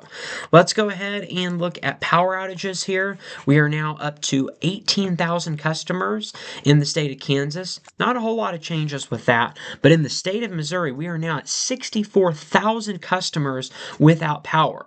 Just to put this in perspective, less than an hour ago, it was less than 1,000, and now we're at 64,000. So again, quite a few power outages have developed across the area from some of these storms here. All right, we're about to go into our intermissions that we do every 30 minutes here during our live streams. But first, we want to remind you our highest alert concern, or our most significant alert that we have in the viewing area is this right here: tornado warning, northern Johnson counties until 10 p.m. That will be expiring soon. We'll have to see if there's an extension on this warning. But for now, that will be expiring in the next few minutes. But stay in your tornado safe place if you are in Johnson counties. This is GWP Live Severe Weather Coverage. We'll be right back at the top of the hour. Don't go anywhere.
All right, and we are back here on GWP Live's ongoing severe weather coverage. It is now 10 p.m. Central Daylight Time on Saturday evening, June 13th, 2026, and we are tracking some of the ongoing severe storms across the viewing area.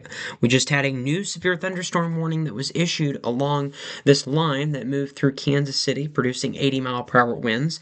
The wind threat has now gone down to 60 miles per hour, but it has moved a little bit further to the east, and so that's where we have this new warning. Severe thunderstorm warning issued for Chariton, Pettis, Carroll, Saline, and Lafayette counties until 11 p.m. At 9:55 p.m., severe thunderstorms were located along a line extending from near Bosworth to near Alma to near Leeton, moving east at 40 miles per hour. Hazards include 60-mile-per-hour winds and quarter-size hail. This includes Sedalia, Marshall, Carrollton, Windsor, Slater, Salisbury, Sweet Springs, Glasgow, Lamont, Brunswick, Waverly, Norborne, Smithton, Green Ridge, Keatsville, Bosworth, Malta Bend, Blackburn, Houstoniana, and Wakanda. This includes Interstate 70 between mile markers 63 and 85. So again, 60-mile-per-hour winds and quarter-size hail with this storm. And so again, some very significant wind damage is going to be possible. Also, we did have a tornado warning for Johnson County that has now been allowed to expire.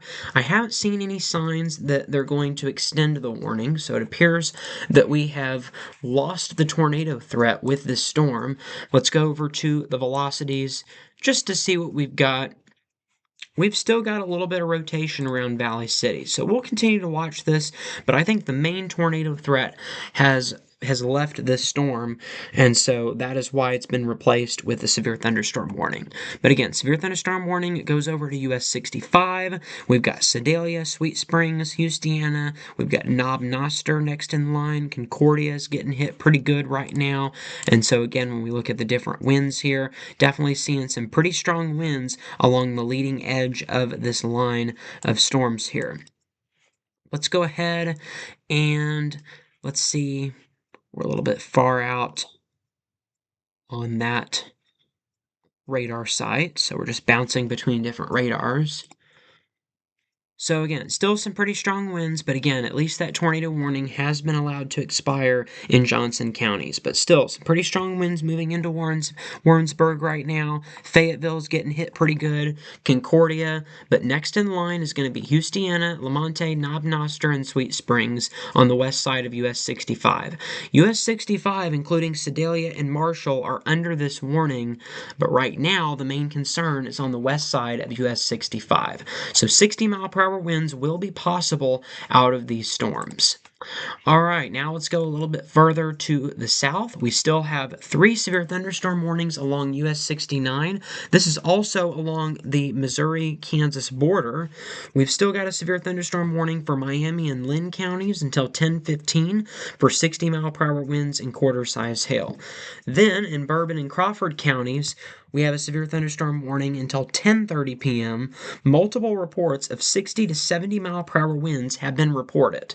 So the wind threat has actually increased a little bit in Bourbon County, as well as in northern Crawford County. At 9:57 p.m., severe thunderstorms were located along a line extending from Mound City to near Redfield to Buffalo, moving southeast at 60 miles per hour. Hazards include 70 mile per hour wind gust and quarter-size hail. Again, it's radar indicated, but multiple reports of 60 to 70 mile per hour winds have been reported. Hail damage to vehicles is expected. Considerable tree damage. Wind damage is also likely to mobile homes, roofs, and outbuildings. Locations impacted include Fort Scott, Marmington, Bronson, Uniontown, Fulton, Redfield, Helper, Mapleton, Harding, Pawnee Station, Hyattville, Petersburg, Hammond, Devon, Garland, and Porterville and Xenia.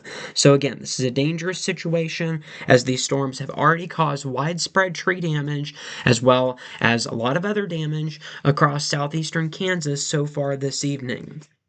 We're also dealing with a ton of rainfall out of these storms. I mean, rainfall rates have been really heavy this evening, so that's something else that we need to watch very closely.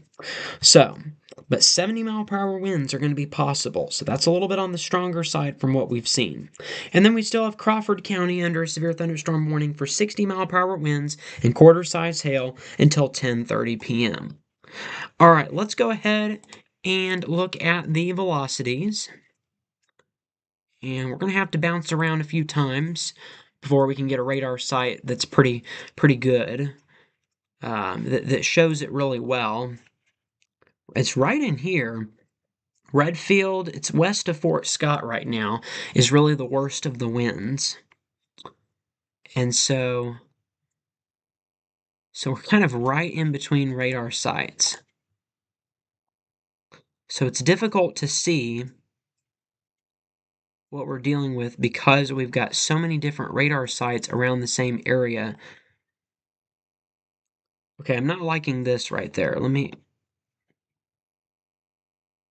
Okay. I think we may have a little bit of rotation out of this storm west of Pittsburgh right now. I would definitely watch this storm very closely. Definitely flag this storm. Suspicious area rotation out of this storm in Crawford County. Don't like the looks of that. A little bit of a hook, and then we did have a little signature on the velocities, so could be something trying to form out of that right there. So, and again, the main risk is right along this line, but then right ahead of the line, we've got a little hook echo right in there. And so I am just a little bit concerned right there about this hook echo on the western side of Pittsburgh. So, yeah. Let's go. Okay, we just had a new scan of the radar that came into us. Let's go over to velocities. Not seeing anything as strong as what we had a little bit ago. We go back one scan. Oh, that was a couple of scans. So there it was, kind of right in. So again, a couple of different areas, but right in there, a little area of rotation that we're noticing. It doesn't look super significant right now, but definitely something that we need to watch. But it's right here. So we've got this Boeing segment, and then we've got this storm out ahead of it that we need to watch very closely. So again, likely seeing some very strong winds right in this area. Let's do that.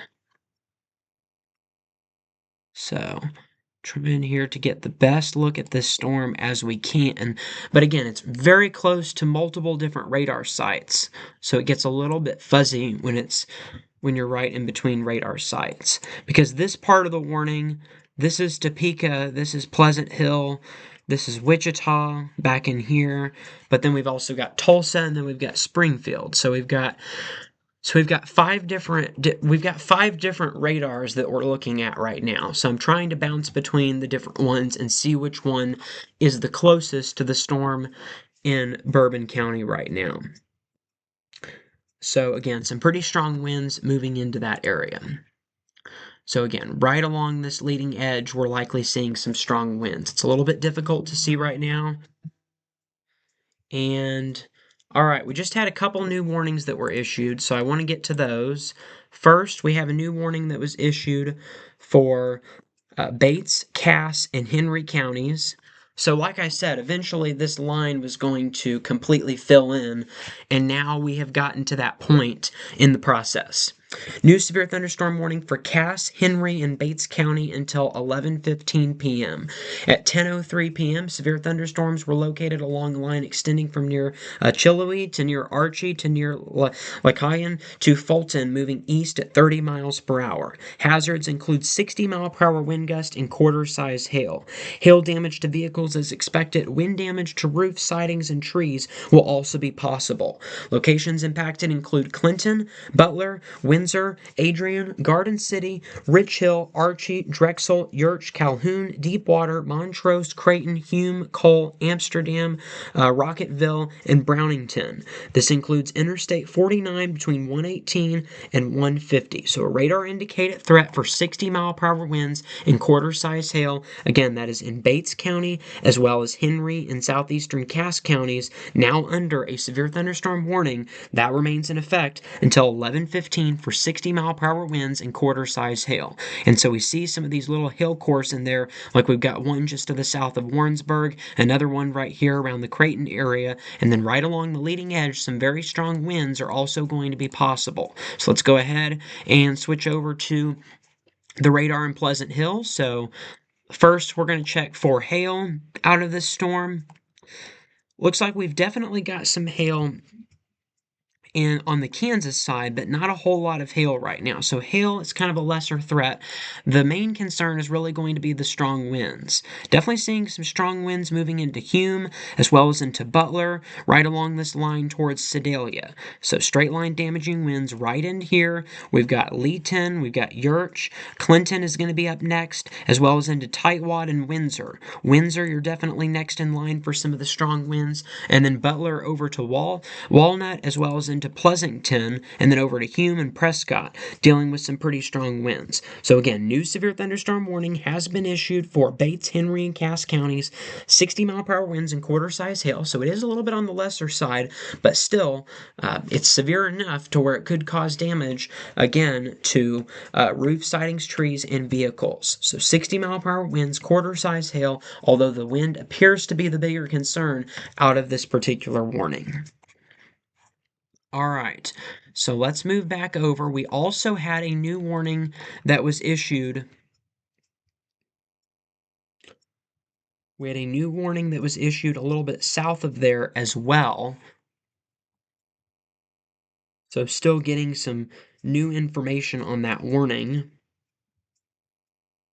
So again, this is all new information that we're getting. Again, everything that we're getting is live when we're on the air here. And so this is all news to us here as it comes in. Okay, we have a new severe thunderstorm warning that was issued for Bourbon County, Kansas, Crawford County, Kansas, Barton, and Vernon counties until 11:15 p.m. At 10:08 p.m., severe thunderstorms were located along a line extending to near Lasigan to near Fort Scott to near Galesburg, moving southeast at 60 miles per hour. Hazards include 70-mile-per-hour wind gust and nickel-sized hail. So the hail threat is below severe threshold, but the wind threat is at a considerable threshold. So expect a considerable tree damage. Damage is likely to mobile homes, roofs, and outbuildings. Locations impacted include Pittsburgh, Prairie State Park, Nevada, Fort Scott, Lamar, Frontenac, Girard, Arma, Marmington, Golden City, Liberal, Cherokee, Golden City, Liberal, as we already mentioned, Sheldon, Mulberry, Chicopee, McCoon, Nashville, Mendamines, Franklin, and Montevallo. So, for your protection, move to an interior room on the lowest floor of a building. We're also dealing with torrential rainfall as well. So, again, 70-mile-per-hour winds. This is a considerable threat for some straight line winds. So, again, this has upgraded our warning that we had for Bourbon and Crawford counties. We do still have those warnings for Crawford. Like we originally had a warning for Crawford County until 10:30 for 60-mile-per-hour winds, but this is an upgrade and it also extends into Barton and Vernon counties in Missouri. So again, we're talking about pretty big hail around Pittsburgh right now. Look at that hail core right there on the radar. And then again, we're looking at the potential for some straight line damaging winds moving through Bourbon County into Crawford County very soon. So again, because we've got the leading line is right here, but we've got some storms out ahead of that. All right. So that's what we're looking at here on the radar. Let's go ahead and get a closer look at these winds now that they're starting to move into the state of Missouri. And so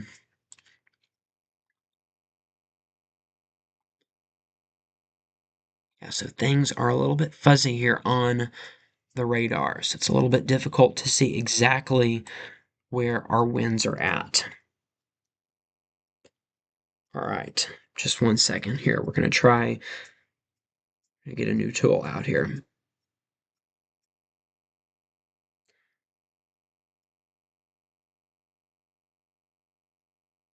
So again, 70-mile-per-hour winds, considerable threat tag. It's moving southeast. It includes 2,300 square miles.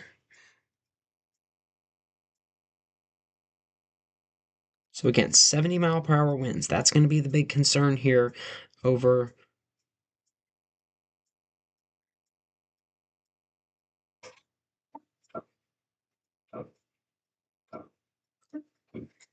Right, so yes, new warning was issued there. 70-mile-per-hour winds. Let's go ahead and see. I think we also had something from the Storm Prediction Center. Yes, we had a new mesoscale discussion. That's what I thought it was. Just wanted to verify that before I said it.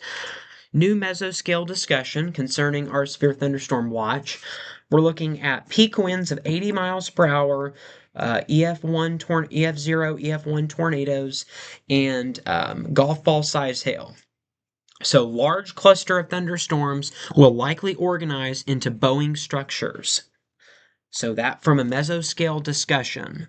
So, again, between Emporia and Joplin, a moderately unstable air mass. So, again, this is the big key right now. It is unclear. These are direct words from the Storm Prediction Center. Is unclear how far east this threat may extend as storms move into more stable air. So again, it's unclear how far these storms are going to make it. But there is one thing that we do know right now, and that is that they are going to make it at least to the counties that are under the warnings right now. So potentially even further than that. So again, strong winds will be moving in along the leading edge of these storms as they move further towards the east. One thing that could help these storms to weaken is the fact that we're getting all of this rainfall ahead of the main line that is producing the straight line damaging winds. That's something that could help us because it could stabilize the atmosphere ahead of the actual MCS as it continues to move in. So that could help us out just a little bit here across western Missouri, but still, 70-mile-per-hour winds are certainly going to be a concern there in Bourbon and Crawford counties, as well as Vernon and Barton counties. So again, the worst of the winds kind of in this area right now as they continue to move further towards the southeast. All right, so we've got that still going for us. We don't have any tornado warnings, so that is good news. Our main threat is now straight line damaging winds of around 60 to 70 miles per hour in quarter size hail. That continues to be the big threat out of these storms. All right, we also just had a flash flood warning that was issued. Pretty large area under that flash flood warning. Let's get to the latest on that. We got a couple of separate flash flood warnings. Okay. Cherokee and Crawford County under a flash flood warning until 4:15, radar indicated threat, and then a separate flash flood warning for Lynn and Miami counties until 1:15 a.m. So a couple of flash flood warnings have now been issued. So turn around, don't drown. If water is covering the roadway, it's not a good idea to go through it. That can become a very dangerous situation very quickly. So again, my biggest concern right now is that we're going to see a really big bow echo start to develop within the next hour or so. As of right now, I think our wind threat is decently tame. But as this bowing structure continues to develop, then this will become a much more serious threat. And so that's what we have to watch for. If it stays the way that it is right now and then it starts to weaken because of those storms out ahead of the main MCS, then it's possible that weakening will happen within the next couple of hours. But right now, what we're seeing is actually strengthening as it begins to develop into a more stronger line of straight line damaging winds. Again, I cannot emphasize this enough. Our hail threat is really not the big threat tonight. Our big threat this evening is going to be straight line winds and torrential rainfall. That's going to be our big concern through the rest of this evening. All right, we had a new severe thunderstorm warning that was issued for Joplin. So let's go ahead and get to that here. Now, we are seeing some pretty substantial hail out of this storm here in Cherokee, Crawford, and Barton and Jasper counties. This could be putting down some pretty big hail. I would not be surprised if we had at least quarter to golf ball size hail out of that, maybe even bigger. So new severe thunderstorm warning was issued for that. So let's see. So we're still getting that new warning that has popped up here Okay, $half size hail, so again, decently sized hail, and then 70-mile-per-hour winds. So there's Joplin. Okay, so this is a severe thunderstorm warning for Cherokee County, Kansas, and Jasper County, Missouri until 11:15. At 10:18, severe thunderstorms were located along a line extending from near Helper to near Parsons to near Elk City, moving southeast at 40 miles per hour. Hazards include 70-mile-per-hour wind gust and half-dollar sized hail. This is a radar indicated threat. Hail damage to vehicles is expected. Considerable tree damage. Wind damage is also likely to mobile homes, roofs, and outbuildings. Locations impacted include Joplin, Carthage, Webb City, Carl Junction, Baxter Springs, Columbus, Galena, Oronogo, Carterville, Duquesne, Sarcoxie, Duneweg, Jasper, Cherokee, Airport Drive, Weir, Lowell, Alba, Sherman, and Scammon. This includes Interstate 44 between mile markers 10 and 32. So again, this is a very dangerous situation. 70-mile-per-hour winds, considerable threat tag with those 70-mile-per-hour winds, and then also some half-dollar size hail is going to be possible. So again, pretty strong line of storms continues to move through the heart of our viewing area and will continue to do so for the next couple of hours. All right, we're actually going to take our brief intermission a little bit early, but we will be back here in just a few minutes. This is GWP Live Severe Weather Coverage. Don't go anywhere.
You're listening to GWP Live's ongoing severe weather coverage. We are now back here. It's 10:30 p.m. Central Daylight Time on this Saturday evening, and we are tracking some of the ongoing severe storms across the viewing area.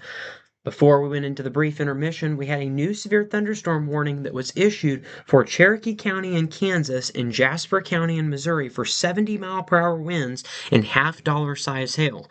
It does have a considerable threat tag with that storm, and we've also had some flash flooding from some of the excessive rainfall across southeastern Kansas that is now starting to move into southwestern Missouri right around the Joplin area.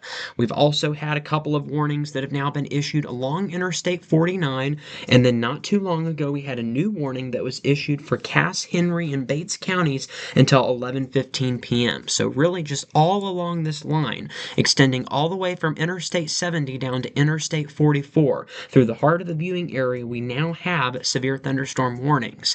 And we just had another warning that was issued right here. So let's get to the latest on that.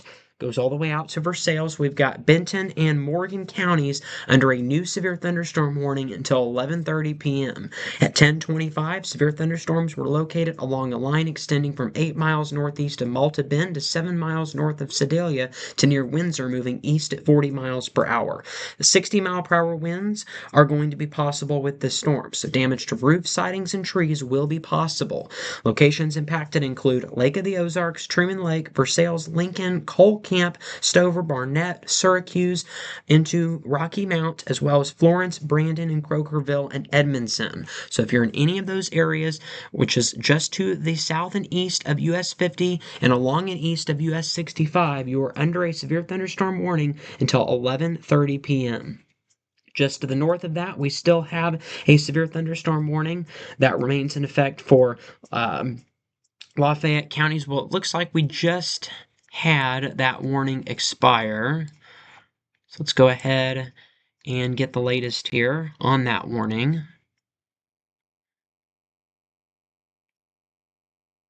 So or was expired for Lafayette, but we do still have that warning in effect for 70-mile-per-hour wind gusts that were reported by the public in Johnson County. So we've got this Boeing segment that is moving into Sedalia, so likely dealing with some straight-line damaging winds out of that storm. Let's go ahead and go over to the velocities on the Kansas City side of things. And so there it is, straight-line damaging winds now moving into the Sedalia area. We also have a broad area of rotation along this storm, one of them along Interstate 70 and US 65, just to the west of Ridge Prairie, and then we've got another area around the Sedalia area. But there's that Boeing segment right there. So 70-mile-per-hour winds were recorded in Johnson counties, and this continues to move towards the east. Now it is past US 65, and it is going to be moving towards Smithton and Nelson. Those are going to be the next areas in line under that warning. All right, moving a little bit further to the south, we've still got the warning for Cass, Henry, and Bates County, 60-mile-per-hour winds and quarter-size hail. Our strongest winds right now appear to be on the south side of Butler, just around the Rich Hill area, starting to move towards Interstate 49. Then we go a little bit further to the south, and we've got some strong winds starting to move through the Fort Scott area, now pressing into western Vernon County. So eastern Bourbon County, as well as into, we've got northern Vernon County starting to get in on this warning as well. So this is a severe thunderstorm warning for Bourbon, Crawford, Barton, and Vernon counties until 11:15 p.m. At 10:19, severe thunderstorms were located along the line from 7 miles east of Pleasanton to near Fort Scott, 6 miles northeast of Parsons, moving southeast at 60 miles per hour. We're looking at 70-mile-per-hour winds and quarter-size hail. There is a considerable threat tag on this storm since we're looking at winds of 70 miles per hour. We also have an observed tag as there's been multiple reports of 70-mile-per-hour wind gusts within this storm. So this is a very dangerous situation, as we've already seen a lot of damage reported in southeastern Kansas, and these storms are now moving into southwestern Missouri. So again, very torrential rainfall is also going to be possible within this storm. Seek shelter now inside a sturdy structure and stay away from windows if you are under that warning. Again, that includes Bourbon and Crawford counties in Missouri, and Barton and also into Barton and Vernon counties across Missouri, and Bourbon and Crawford counties in Kansas. All right, and then just to the south of that, we have severe thunderstorm warnings across Cherokee County, Kansas, and Jasper County, Missouri for 70-mile-per-hour winds and half-dollar size hail. That goes in effect until 11:15. At 10:18 p.m., severe thunderstorms were located along a line extending to near Helper, to near Parsons, to near Elk City, moving southeast at 40 miles per hour. So again, 70-mile-per-hour winds and half-dollar size hail. Locations impacted include Joplin, Carthage, Webb City, Carl Junction, Baxter Springs, Columbus, Galena, Oronogo, Carterville, Duquesne, Sarcoxie, Jasper, as well as a few other locations. So let's go ahead and see. We've got strong winds right in this area in Kansas, and that's going to continue pushing further to the southeast towards Joplin. And then we've got this leading edge right here along US 69 that is starting to cross the border into the state of Missouri. So let's go ahead and draw that out for you. So there's the leading edge of the line. There's a bit of a hook right there along US 69, and then it crosses over into Bourbon County and then Vernon County. So right there, that's where we're going to be looking at some of the strongest winds. And again, there's also a little bit of a hail threat on the leading edge of that storm as well, particularly for Jasper County. So let's go back to the radar and we'll show you the more regional view of what is happening. So again, we've also got some flash flooding across Bourbon or across Crawford and Cherokee County. So there's that flash flood warning. We are just seeing tons of heavy rainfall right now along US 69, stretching from Pittsburgh down to that would be around the Columbus area. Lots of heavy rainfall, and again, definitely looking at some hail within that area as well. So again, considerable threat tags, 70-mile-per-hour winds are going to be possible. Let's see if we have any verification on these winds here. Let's go ahead and see. So again, we've just had lots of storm reports in the state of in southeastern Kansas. Let's see, we had Lafayette reporting down trees, tree limbs. Neosho County, Kansas, around Chanute. We had 59-mile-per-hour winds. Allen County, Kansas, around Iola, 66-mile-per-hour winds. Allen County, utility pole sparking lightning strike from strong winds and heavy rainfall. Allen County, Kansas, power line down. And there's actually a tree on fire in Humboldt, Kansas. So power line caused a tree to catch on fire. Lafayette County, down tree limbs around Lexington. We've got Greenwood, Kansas, picking up 58-mile-per-hour winds. So a lot of 50 to 60, or really 55 to 70-mile-per-hour wind gusts. A lot of those winds have now been recorded here along this line. The most recent one was around Parsons and Lebec County, where we had a 63-mile-per-hour wind gust. And so, in total, this evening, we've had 235 different storm reports from the Storm Prediction Center here. So 235. Power outages, those are always another really good indication of just how much damage we've had. In Kansas, we're currently sitting at about 16,000 customers without power. In Missouri, we're at 55,000 customers. That's actually come down a little bit, so that is good news, but still something that we're going to be tracking as we go through the rest of this evening. All right, we had a new severe thunderstorm warning that was issued across central Missouri. Let's go ahead and get to that one here. New severe thunderstorm warning along Interstate 70 with this Boeing segment. This goes for Howard and Cooper counties. Howard and Cooper counties now under a severe thunderstorm warning until 11:45 p.m. 10:32. Severe thunderstorms were located along a line extending from 7 miles southwest of Brunswick to 12 miles south of Marshall to near Sedalia, moving east at 45 miles per hour. Hazards along this bowing segment include 70-mile-per-hour wind gusts and quarter-size hail. Hail damage to vehicles is expected. We've got considerable tree damage, considerable tree damage, and then damage to mobile homes, roofs, and outbuildings will also be possible. This includes Interstate 70 between mile markers 86 and 114. There's a considerable threat tag with this storm, and it goes for Boonville, Fayette, Glasgow, New Franklin, Pilot Grove, Otterville, Boonston, Armstrong, Prairie Home, Blackwater, Franklin, Woolridge, and Clifton City. Just to list a few of the cities that are under that warning. So new warning now for Howard and Cooper counties. Just to the south of that, we also have Benton and Morgan counties under a warning for 60-mile-per-hour winds until 11:30, and we still have a warning that remains in effect for Chariton, Pettis, Carroll, and Saline counties until 11 p.m. for 70-mile-per-hour winds and quarter-size hail. That also has a considerable threat tag. The strongest of the winds now making their way through Sedalia into Smitten, Otterville, Pilot Grove, and Nelson. Those are the areas that are seeing some of the worst of the winds right now.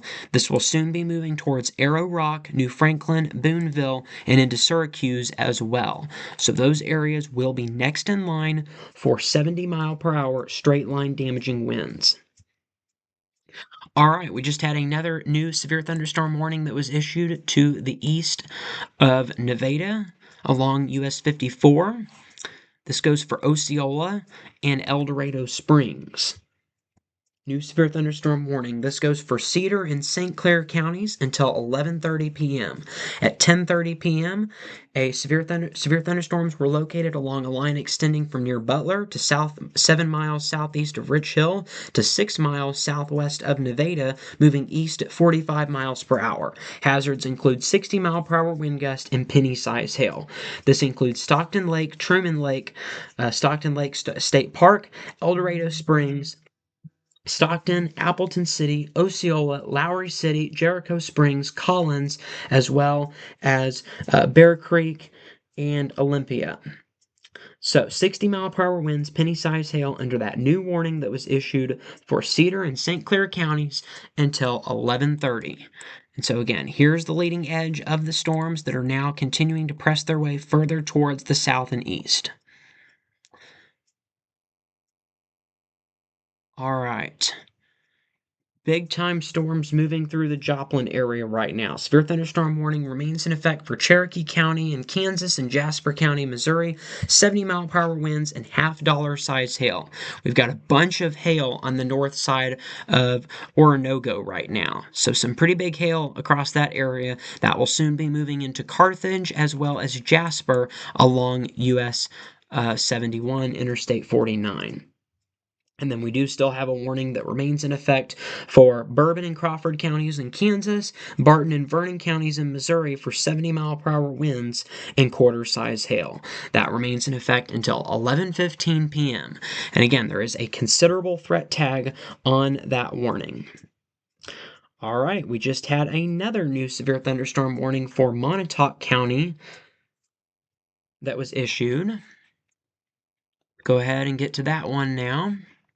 So these warnings are just popping off every few minutes now.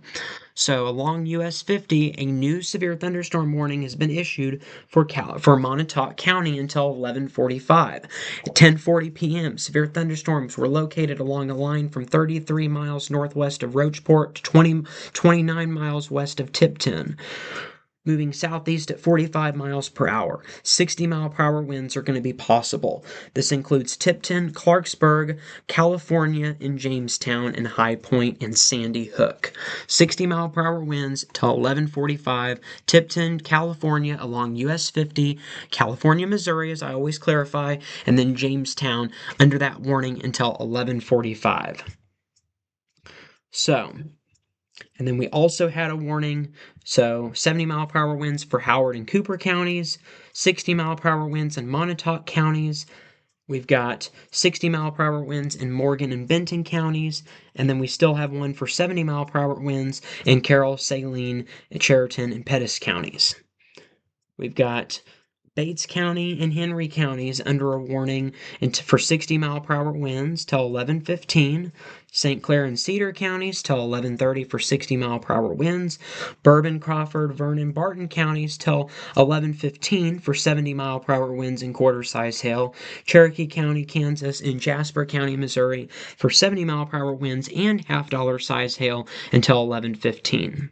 So that is how many severe thunderstorm warnings we have across the local viewing area. We've got 1, 2, 3, 4, 5, 6, 7, 8 severe thunderstorm warnings that are directly impacting the GWP viewing area. All right, let's go back to power outages here. 73,000, now we're down to 71,000. So that's a good sign. That means that we're getting a little bit less damage out of these storms than we had about 30 minutes ago. So that is a sign of weakening, just a little bit. But still, some pretty strong winds right here moving into Crawford and Cherokee counties. So we've got that. And then again, we've still got this line moving through Fort Scott. We'll soon be moving into Nevada as well. So again, that's really where we're dealing with the worst of our winds right now for that particular part of the storm. And then for the Pleasant Hill area, or the Pleasant Hill radar site, we're still looking at strong winds moving into Nelson and Pilot Grove along this Boeing segment. Sedalia, the storms have now made their way through that area. All right, across the entire area, we still have a severe thunderstorm watch that remains in effect until 4 a.m. As I've mentioned already multiple times this evening, I don't expect for the severe storms to continue that late into the morning hours. I think most of the area will be clear by about midnight or 1 a.m., maybe 1:30, I would say, at the latest. But again, we've got this line, this mesoscale convective system that is still producing isolated winds of up to 70 miles per hour, again, in certain locations. All right, well, that is where we were at. We will now move into our next intermission. We will be back. This is GWP Live Severe Weather Coverage. Don't go anywhere.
And we are back here on GWP Live's ongoing severe weather coverage.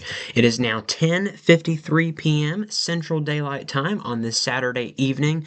We are still tracking severe storms across the viewing area. I will say along this line, we've had certain gaps within the line that have weakened, certain areas where we've seen the stronger winds that have kind of moved outside of the main line. We've seen several different areas within the line of straight line damaging winds. And so you have to be very cautious of these different alerts that you're getting, and you have to understand that there might be multiple rounds of strong winds as well, and storms out ahead of the line as it continues to move in. So we're still dealing with some pretty strong winds right now on the southeastern Kansas and into southwestern Missouri. So we've got that storm right there.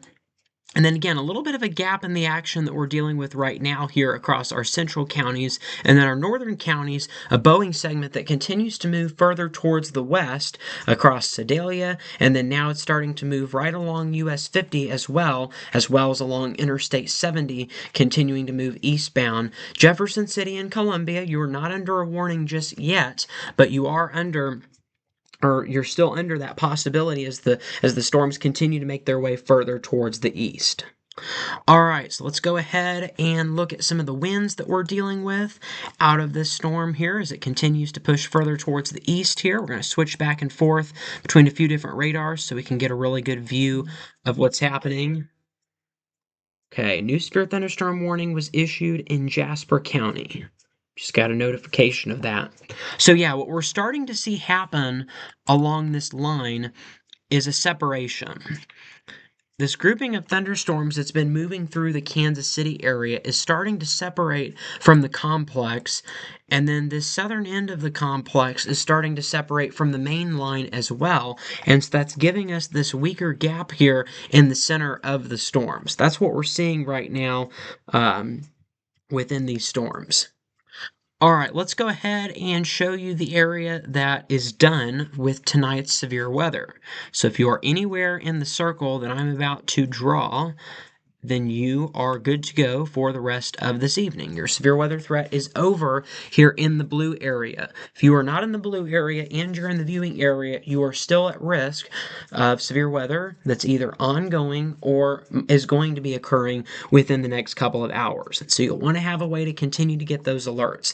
But Kansas City, Harrisonville, Olathe, Warrensburg, all of those areas, you are now no longer at risk for severe storms. So again, anywhere here in this blue circle, that is where our severe weather threat is completely over. So now we're going to go ahead and we're going to draw a separate area here in the red. So this includes the entire viewing area that is still under the severe weather risk as we go through the rest of this evening. So again, a lot of this red circle currently has warnings that are in effect. So if we go up and down the warnings, we've got Jasper County under a severe thunderstorm warning for 70-mile-per-hour winds and half-dollar size hail. That's a considerable threat tag. And then we have a severe thunderstorm warning for Bourbon, Crawford, Barton, and Vernon counties until 11:15 for 70-mile-per-hour winds and quarter-size hail. So we've got that. New severe thunderstorm warning for St. Clair and Cedar counties for 60-mile-per-hour winds until 11:30 p.m. That's radar indicated, and so that tells me that we've got kind of a weak spot in the line right in around Cedar, St. Clair, and Vernon counties right now. And then we've got a severe thunderstorm warning for Henry and Bates counties for 60-mile-per-hour winds and quarter-size hail. That continues until 11:15. We've also seen an extension on that towards Benton and Morgan counties under a warning until 11:30 for 60-mile-per-hour winds. We still have a severe thunderstorm warning for Saline and Pettis counties until the top of the hour at 11 p.m. with 70-mile-per-hour winds, quarter-size hail. Considerable threat tag on that storm. And then we have one now for Howard and Cooper counties until 11:45, 70-mile-per-hour winds, considerable threat tag, quarter-size hail. Severe thunderstorm warning for Montauk counties until 11:45 for 60-mile-per-hour winds. And so again, really right now, there's a few areas of concern that I have. My areas of concern are this area, Joplin, around Jasper and Barton counties. Definitely concerned about this grouping of thunderstorms.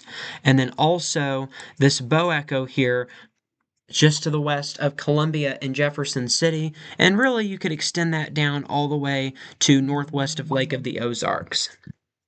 So, those are the areas that we are most concerned about right now for severe weather. So again, we're still getting some very heavy rain, maybe even some gusty winds within this area across Bates into St. Clair and Vernon counties, but the overall threat is a little bit lower right now based on the returns that we're getting here on the radar. So, all right, we'll move to another brief intermission. We will return here at the top of the hour. This is GWP Live.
Welcome back to our ongoing severe weather coverage here on GWP. It is now the top of the hour, 11 p.m. Central Daylight Time on this Saturday evening, June 13th, 2026, and we are tracking some ongoing straight-line damaging winds along a line that has now moved from eastern Kansas into western and central Missouri.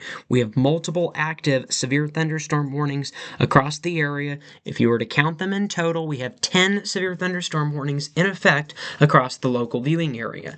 That being said, there are a few areas within the line that we are a little bit more concerned about where we have a greater chance of seeing strong straight line damaging winds, and that is over here in this segment near the Sedalia area, north of Lake of the Ozarks, and then also around the Joplin area where we've had some very strong winds and also some very heavy rainfall. And there's also going to be a flood threat as we've seen, again, tons of rainfall across this area over the last hour or so, particularly in southeastern Kansas. That has led to quite a bit of flooding that is now starting to take hold across that area. So again, here's what we're looking at. So again, those are the areas that have the strongest chance for winds. But what the National Weather Service in Springfield has done is they went ahead and issued severe thunderstorm warnings all along this line of storms in order to ensure that they would have these different Boeing segments covered in the severe thunderstorm warnings. And so that's essentially what we've seen happen. So let's go ahead and cover this line. We're going to start from the north and we're going to work our way further towards the south. So that's going to be kind of the direction that we're going to go here. So here's the first area that we're going to look at. Again, this is a Boeing segment that's moving towards Columbia. Columbia is not yet under a warning, but we do still have a warning in place for Howard and Cooper counties until 11:45. We previously had a warning for Sedalia. That has now been able to expire. So Sedalia, you're no longer under a severe thunderstorm warning, but we do still have severe thunderstorm warnings for Howard and Cooper counties until 11:45. At 10:32 p.m., severe thunderstorms were located along a line extending from 7 miles southwest of Brunswick to 12 miles south of Marshall to near Sedalia, moving east at 45 miles per hour. Hazards include 70-mile-per-hour winds and quarter-size hail. Locations impacted include Boonville, Fayette, Glasgow, New Franklin, Pilot Grove, Otterville, Armstrong, Prairie Home, Clifton City, and Woolridge and Franklin. This includes Interstate 70 between mile markers 86 and 114. Again, there is a considerable threat tag because of the 70-mile-per-hour winds that we are expecting within this line of storms. So there's that Boeing segment as it continues to move along Interstate 70 as well as along US 50. Let's go ahead and go over to the velocities and we'll see what kind of winds that we're dealing with out of the storm here. So again, there it is. Straight line damaging winds moving through US 50, and this area continues to push further towards the east here. Let's go ahead and look here at a few different radar sites so we can get a better scan of the radar. And so yeah, that's kind of the best look that we can get there. But again, strong straight line winds now moving into that area. Boonville, New Franklin, you're going to be next in line. Tipton along US 50. Then this will soon be moving into California, where we also have a severe thunderstorm warning for Montauk County until 11:45. 60-mile-per-hour wind gust will be possible out of that storm as well. All right, now let's move further towards the south. Have to do a little bit of the switching with our different radars. So we've got severe thunderstorm warning that remains in effect for Benton and Morgan counties until 11:30 p.m. At 10:25, severe thunderstorms were located along a line extending from 8 miles northeast of Malta Bend to 7 miles north of Sedalia to near Windsor, moving east at 40 miles per hour.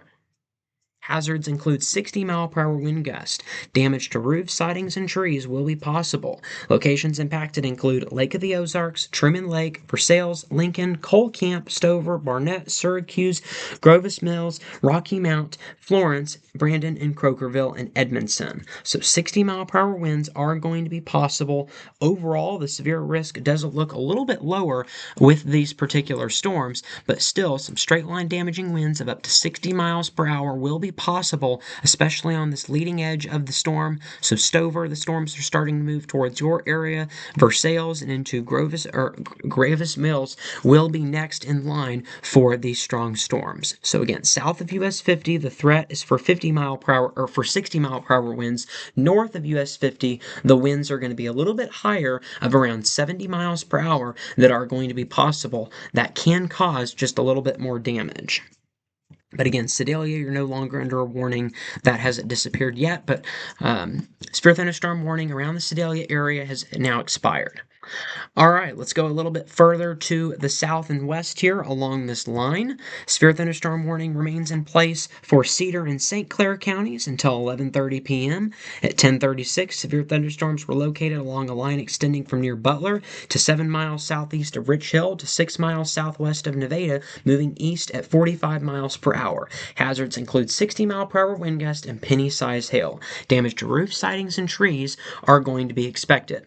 Locations impacted include Stockton Lake, Truman Lake, Stockton State Park, El Dorado Springs, Stockton, Appleton City, Osceola, Lowry City, Jericho Springs, and Collins, as well as a few other locations. So again, those areas could be looking at some strong winds and some small hail as these storms continue to track along US 54. Again, when we look here at the velocities, we're not seeing a whole lot of winds. A little bit of winds right now east of El Dorado Springs towards the west of Stockton, but overall the wind threat seems to be pretty low out of that particular storm. But there is still a warning in place, so we definitely want to be mindful of that. Severe thunderstorm warning remains in effect. Severe thunderstorm warning remains in effect for Bourbon and Crawford counties in Kansas and Barton and Vernon counties in Missouri until 11:15 p.m. At 10:19, severe thunderstorms were located along a line extending from 7 miles east of Pleasanton to near Fort Scott to 6 miles northeast of Parsons, moving southeast 60 miles per hour. So 70-mile-per-hour winds and quarter-size hail. Hail damage to vehicles is expected. Considerable tree damage and wind damage to mobile homes, roofs, and outbuildings will also be possible. Locations impacted include Pittsburgh, Prairie State Park, Nevada, Fort Scott, Lamar, Frontenac, Girard, Marmington, Golden City, Liberal, as well as Sheldon, Mulberry, and Nashville, and Mendamines. So if you're in any of those locations, you'll need to take shelter immediately because, again, we're talking about the possibility of 70-mile-per-hour winds. There's a considerable threat tag with this storm. Now, I will say, I am here in Vernon County, and we don't have any verification. The winds have been pretty light so far. So again, this is radar indicated, so we haven't necessarily seen any confirmation. As I mentioned previously, this portion of the storm has been weakening quite a bit. It's mainly been on the south and the north side of the line of storms. That's where we've had some of the strongest winds. So I want to emphasize, this doesn't mean that we are seeing this. It means that there's the possibility, that the radar is showing there's the possibility that we could be dealing with these strong winds here. Here's what I think is going to happen in the next 15 minutes or so. I think we're going to lose the majority of our warnings for this area. I really do, and that includes Nevada. I think we will lose warnings very soon across this area because we're no longer dealing with the straight line damaging winds. But right up through here, this area, we're still looking at winds and hail potential. So I think we'll keep warnings here, and then we definitely will probably keep warnings across the Joplin area, right through Joplin into northeastern Oklahoma. So that's kind of what we're looking at. So again, this area, not as severe. These two areas right there, still producing some straight line damaging winds, most likely. But again, there hasn't been as much ground truth across this area, and we're not seeing as much on radar as we were about 30 minutes ago. So we've seen quite a bit of weakening on the radar within the last 20 to 30 minutes.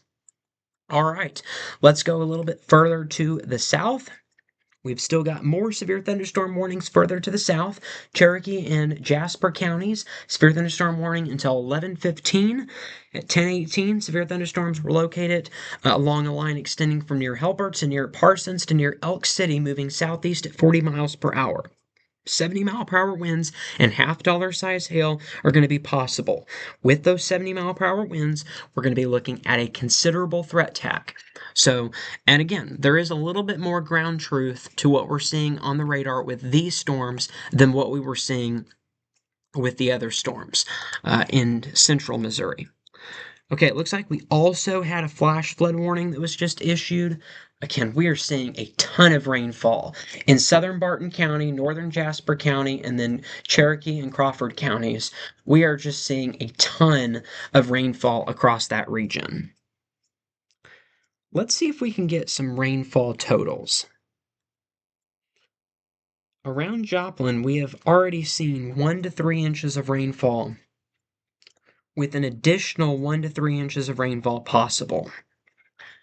In fact, I want to switch over entirely to precipitation totals across that area.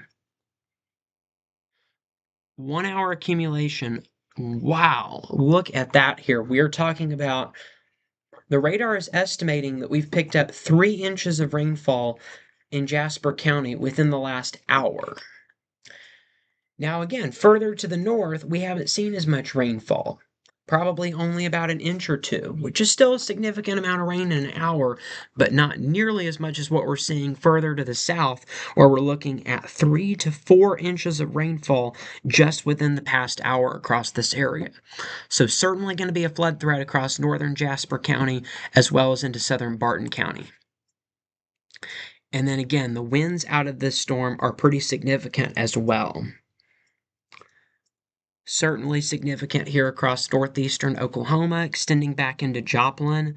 Is that a little area of rotation on the velocities there? A couple of areas of rotation starting to form there, so we need to watch that closely in southern Jasper County. Also, a new severe thunderstorm warning was issued a little bit ago for Cherokee County, Kansas, Newton, and Jasper counties in Missouri. This goes until 11:45.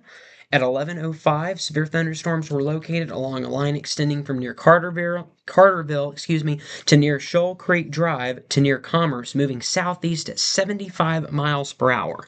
These are destructive storms. We are looking at 80-mile-per-hour wind gusts possible with this particular storm in Jasper and Newton counties. 80-mile-per-hour wind gusts and penny-sized hail.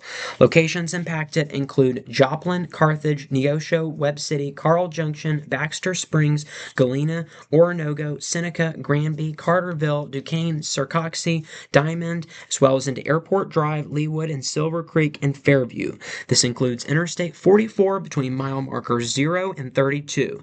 This is an extremely dangerous situation. So again, there is a destructive tag on this severe thunderstorm warning that includes Joplin. So let me go ahead and highlight the particular area that is under this risk.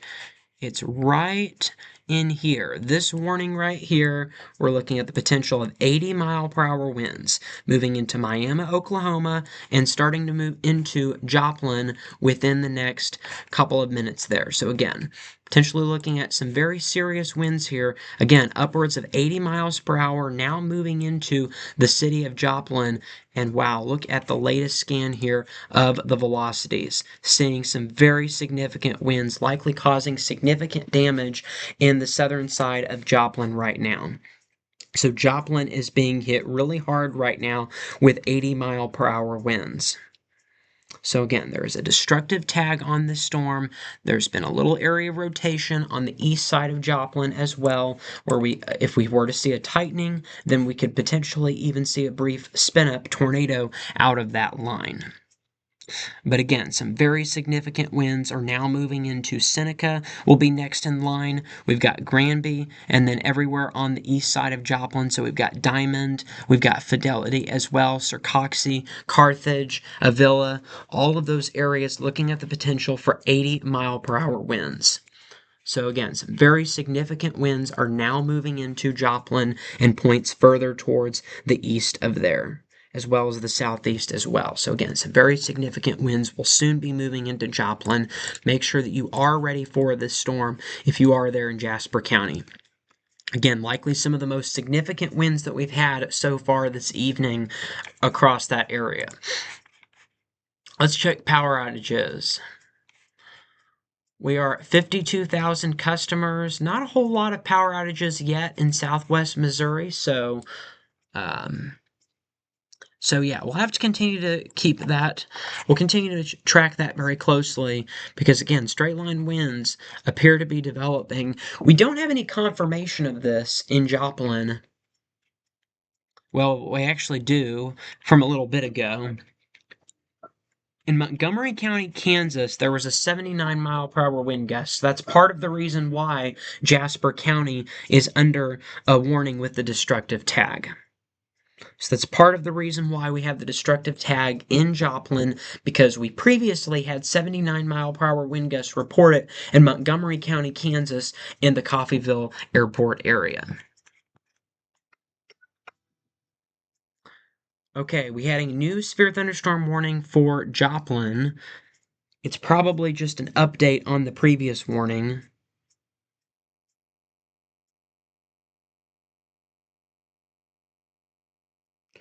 Let's see what we have on this new warning. Okay. We have a new tornado warning around Joplin. Tornado warning near Joplin. It's not quite in downtown Joplin, but the eastern side of Joplin is now under a tornado warning. Newton and Jasper counties, you're under a tornado warning. If you're in Newton or Jasper counties, take shelter for a tornado. I mean, realistically, we were talking about 80-mile-per-hour winds, so you should already be in a tornado safe place because of those winds, but if you're not, I would certainly move there pretty quickly.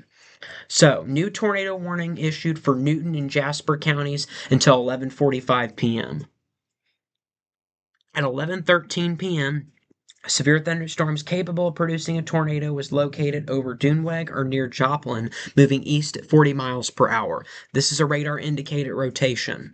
Flying debris will be dangerous to those caught without shelter. Mobile homes will be damaged or destroyed. Damage to roofs, windows, and vehicles will occur. Tree damage will also be likely if there is a tornado. Locations impacted include eastern Joplin, Carthage, Webb City, Carterville, Surcoxie, Duquesne, Wentworth, Brooklyn Heights, Reeds, and Oakland Park. This includes Interstate 44 between mile markers 11 and 31. So the east side of Joplin is now under a tornado warning. There it is. So northeastern Newton County and southern Jasper County. This does not include Carthage. It is just to the south of Carthage, but it's along Interstate 44. So take cover now. Move to a basement or an interior room on the lowest floor of a sturdy building. Avoid windows. If you are outdoors or in a mobile home or in a vehicle, move to the closest substantial shelter and protect yourself from flying debris. I repeat, this is a tornado warning that has now been issued until 1:45 a.m. for Jasper and Newton counties. Joplin is still under a severe thunderstorm warning with a 70-mile-per-hour wind observed tag until midnight. So that is in addition to this new tornado warning that has been issued for the area. All right, let's go ahead and take a closer look at this. We have a pretty strong rotation, I will say that, with this storm. So that is not a great sign when we're looking at this here. So again, pretty decent rotation in there, right in there, just to the southwest of Carthage, right there. Sorry about that. There is the rotation. So here's the area of concern on the east side of Joplin, southwest of Carthage, continuing to make its way further towards the east. So again, tornado warning has now been issued for Newton and Jasper counties until 11:45 p.m. Take shelter immediately if you are in the path of this warning. But regardless of whether or not you're under the tornado warning, we do still have that severe thunderstorm warning in effect for Jasper, Newton, and Cherokee counties until midnight. And then for Newton, Cherokee, and Jasper counties, a destructive tag on that storm until 11:45 p.m. All right. We also had a new flash flood warning that was issued for southeastern Cherokee County. There's an observed and a considerable threat tag with this warning. 2 to 4 inches of rainfall have already fallen, with an additional 1 to 2 inches expected. Flash flood warning till 5 a.m. It's specifically this area, Pittsburgh. Pittsburgh, you are under a flash flood warning. Again, considerable threat tag on that flash flood warning. So a significant amount of flash flooding is going to be possible across that area. It's no longer radar indicated. It has now been confirmed that we have flash flooding that is ongoing across that area. All right, so that is what we're looking at right now. So for the first time in a while, we haven't had a new alert issued for a few moments at least. So we've still got 3 severe thunderstorm warnings in central Missouri moving towards Columbia with some straight line winds of around 60 to 70 miles per hour. We still have a warning for St. Clair and Cedar counties for 60-mile-per-hour winds. Probably not a really big concern. We've looked at the velocities, the last few scans, we haven't seen a whole lot. So really, I think we're good with this warning, but still we want to watch that storm very closely. So as of right now, the areas of biggest concern are really right in here around Joplin and points east of there, and then right in here across central Missouri. These are really the areas of biggest concern. Outside of the areas that I have highlighted, not really a whole lot. We haven't had a whole lot reported. We don't really see a whole lot on the radar right now, and we don't really see a whole lot in the future for the areas that are outside of these red circles. So these are the 2 areas that I'm most concerned about. I mean, we are still under warnings and watches across this area in west central Missouri. But as of right now, the biggest threat appears to be in these 2 red circles right here. Across central Missouri, where we've got that Boeing segment, and then we've got this other Boeing segment in northeast Oklahoma, southwest Missouri, where we also have that tornado warning that's in effect. Those really seem to be the areas of biggest concern. Well, of course, if you have... All right, we just had a new warning that was issued. So let's get to that. What I was about to say is, as always, of course, if you have any questions about just anything that we've talked about here tonight on the live stream, or concerns, questions about the local weather in your area, you can give us a general location and we can kind of give you a quick forecast of what is to be expected in your location. So the number to do that is 417-448-0819. I will say, while we're live streaming, you will be live on the air if you choose to go ahead and call that number. So again, you can call in. Also, something else is, if you are in an area where we're experiencing severe weather, you can let us know. You can let us know what you're experiencing outside your back window.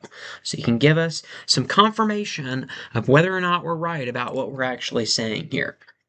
All right. So, new severe thunderstorm warning was issued for Boone County. That includes Columbia until 12:15 a.m. At 11:21 p.m., severe thunderstorms were located along a line extending from 12 miles northwest of Rocheport to 7 miles west of High Point, or 23 miles northwest of Columbia to 14 miles southwest of Columbia, or 14 miles southwest of California, moving east at 40 miles per hour. Hazards include 60-mile-per-hour winds and some non-severe hail.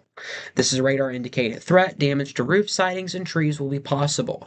Locations impacted include Rocheport, McBain, Easley, Wilton, Columbia, Midway, Ashland, Columbia Regional Airport, Hallsville, and Murray. This includes Interstate 70 between mile markers 115 and 133. So again, 60-mile-per-hour winds. You'll want to seek shelter inside of a sturdy building. As again, 60-mile-per-hour winds and some small hail are going to be possible out of a new severe thunderstorm warning that has now been issued for Boone County until 12:15 a.m. Again, as I mentioned, the main area of concern that I'm watching is central Missouri, which does include Columbia and points west of there where the actual winds are at right now, and then, of course, right here in far southwestern Missouri around Joplin. All right, let's see if we have any updates on our tornado warning.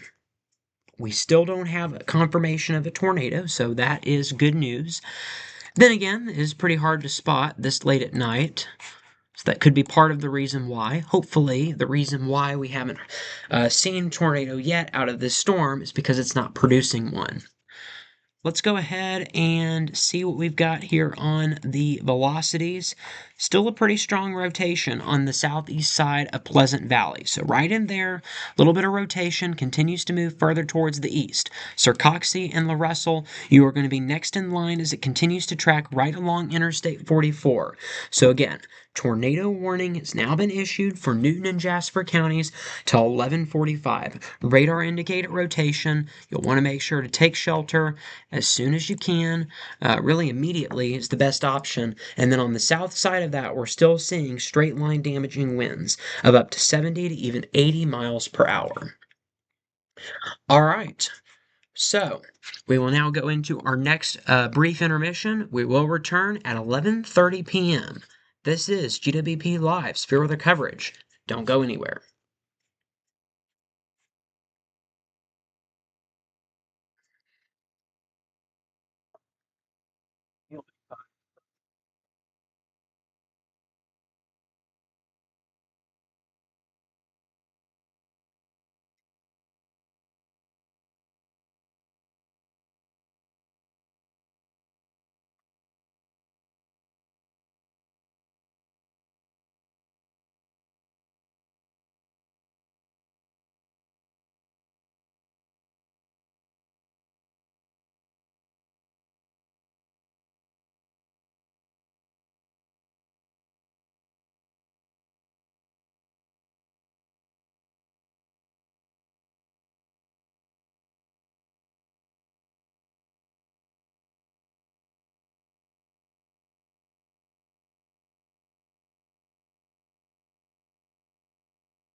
70.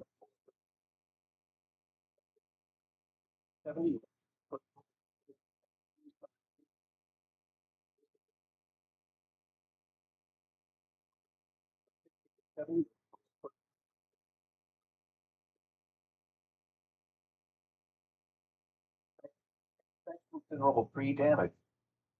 Damage is likely to mobile home, roof, outbuilding. Locations impacted include Table Rock Lake, Roaring River,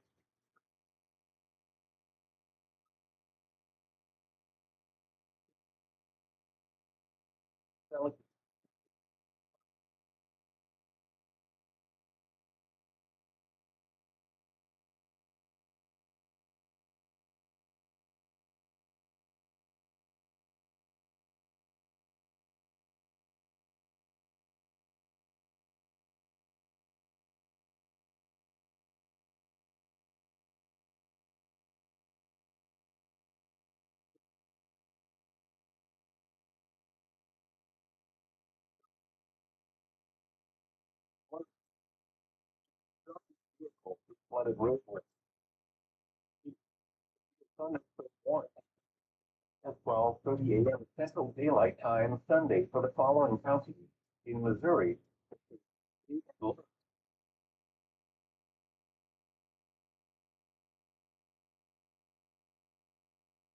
Thunderstorm warning for northern Benton and Morgan counties will expire at 11:30 p.m. Central Daylight Time. The storms which prompted the warning have weakened below severe limit and no longer pose an immediate threat to life or property. Therefore, the warning will be allowed to expire. However, heavy rain is possible with these thunderstorms. A severe thunderstorm watch remains in effect until 4 a.m. Central Daylight Time for central Missouri. Repeating, the severe thunderstorm warning has been allowed to expire for the following counties in Missouri, Benton and Morgan. Central Daylight Time Sunday. Places flood advisory. What? Flooding caused by excessive rainfall is expected. Where? Portions of central, south central, southwest, and west central Missouri, including the following counties: in central Missouri, Hickory; in south central Missouri, Texas; in southwest Missouri, Cedar, Jackson.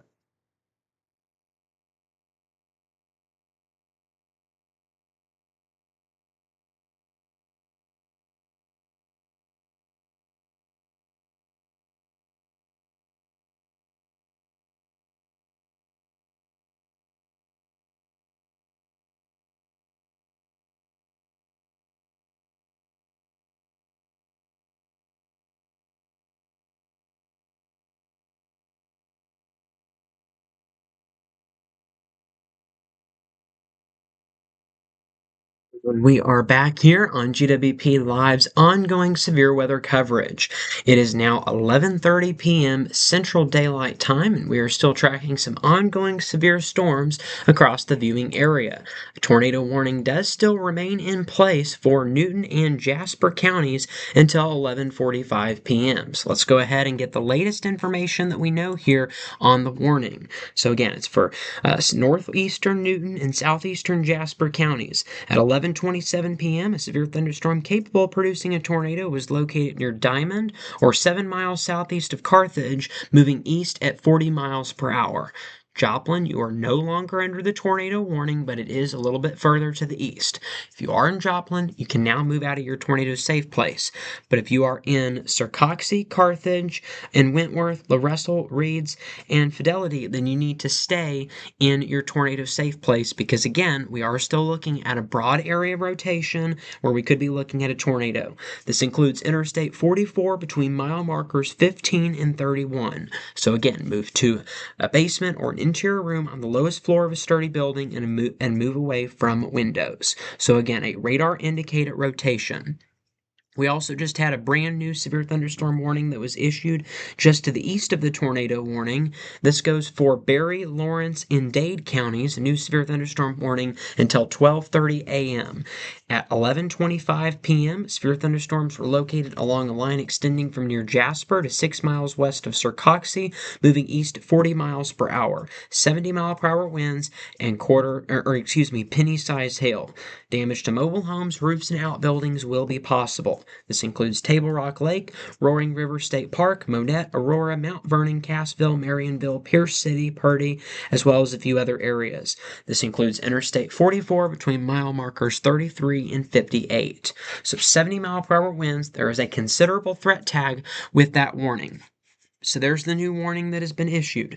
Again, the warning or the counties that are under this include Barry, Lawrence, and Dade counties. So we've got Dade, Barry, and Lawrence counties under this warning until 12:30. Again, we've seen some straight line damaging winds along this line of severe thunderstorms. All right. So let's go back out to the radar. Let's update this. So again, Jasper and Newton counties, you're still under severe thunderstorm warning until midnight for 70-mile-per-hour winds, considerable threat tag. We also have, we have 3 severe thunderstorm warnings. Well, one is just an update from the previous warning. So we've still got a warning until 11:45 with a destructive tag for this particular area, destructive tag, and then that extends into northeastern Oklahoma. So 70 to 80 mile per hour winds, destructive tag, severe thunderstorm warnings until midnight across Jasper counties and Newton counties, and then also into Barry, Lawrence, and Dade counties until 12:30. We also still have that tornado warning in northeastern Newton County and southeastern Jasper County east of Joplin until 11:45. McDonald County, severe thunderstorm warning for 70-mile-per-hour winds till 12:15 a.m. as well. So that is what we're dealing with. Again, flooding has been another really big concern. Pittsburgh, you are still under a flash flood warning that remains in effect for quite some time. Considerable threat tag on your flash flood warning. All of the other flash flood warnings are for a radar indicated threat. All right, then we have a much weaker area right here along US 54. Pretty weak, but again, still some pretty weak storms. We're not seeing any wind, but definitely some heavy rain moving through Camdenton, Max Creek, Hermitage, Wheatland, Wabalo, El Dorado Springs, right along US 54, Missouri State Highway 13 getting some pretty heavy rainfall, and then US 65 between Warsaw and Cross Timbers, we've got some heavy rain. Lake of the Ozarks is also getting some pretty heavy rainfall across that area as well. All right, but again, all of what we just talked about, that was non-severe. Then you go up on the north side of this line, and we have a severe thunderstorm warning that remains in effect for Montauk counties until 11:45. At 11:23 p.m., severe thunderstorms were located along a line from near Roachport to 14 miles southwest of High Point, along a line 15 miles northwest of Columbia, 22 miles south of Tipton, moving east at 40 miles per hour, 60-mile-per-hour winds, and small hail. Tipton, Clarksburg, California, Jamestown, High Point, and Sandy Hook are the areas that are under this warning. So Montauk counties until 11:45. Let's go ahead and show you that here. So again, Montauk County under this warning until 11:45. Here's the storms, and again, some straight line damaging winds will be possible. Let's go over to the velocities right along there, starting to get closer into US 63. And so now in Columbia, we are under a severe thunderstorm warning. Boone County till 12:15. At 11:21, severe thunderstorms were located along a line from 12 miles northwest of Roachport to 7 miles west of High Point, 23 miles northwest of Columbia, 14 miles southwest of California. 60-mile-per-hour winds and small hail are going to be possible. This includes Columbia, Midway, Ashland, and the Columbia Regional Airport. This includes Interstate 70 between mile markers 115 and 133. 60-mile-per-hour winds and quarter-size hail. So, Montauk County until 11:45. and then Boone County until 12:15. Again, it is this Boeing segment right here that we're watching for the potential of some strong winds. This is the same Boeing segment that created lots of wind damage earlier this evening in the Kansas City metro. We had winds that were recorded at 79 miles per hour at the Kansas City airport earlier this evening. We also had multiple tornado warnings along this Boeing segment. That being said, we have seen a lot of weakening within the last hour as it has continued to move off towards the east from Kansas City. But again, that same storm is now moving into the Columbia area. Jefferson City, you're going to be next in line, but it looks like that Jefferson City is going to miss the worst of the winds. The worst of the winds appear to be in this Boeing segment that is now starting to make its way into Ashland and Columbia along Interstate 70 and US 63, getting in on the action. So again, just a lot of heavy rainfall in Lake of the Ozarks right now. This could lead to some flooding. We're under a flood watch through the rest of this evening for all of the areas in green, which includes us here in Lake of the Ozarks. So again, flood watches remain in effect because again, we are going to be looking at some very heavy rainfall over this area through the next couple of hours. So again, flooding is going to be possible this evening across western and central Missouri, especially where we get those heavier pockets of rainfall. All right, so let's go ahead and expand our view. So really, the majority of our straight line winds are in southwest Missouri into northeastern Oklahoma, and they will soon be moving into northwestern Arkansas as well. That's really where the majority of our severe weather is at this hour. All right, a couple of storms around Chicago, so we're dealing with that. Texas, we're dealing with storms, but everything is below severe limits right now across the panhandle of Texas. So really the main event is these storms from Missouri stretching down into Arkansas and Oklahoma. That is the main event of severe weather right now at this hour. All right, let's look at some of the different weather alerts across the country.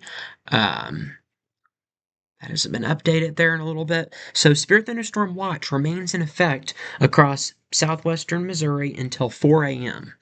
Again, I really doubt that these storms are going to last until 4 a.m. I would say at the latest 1:30.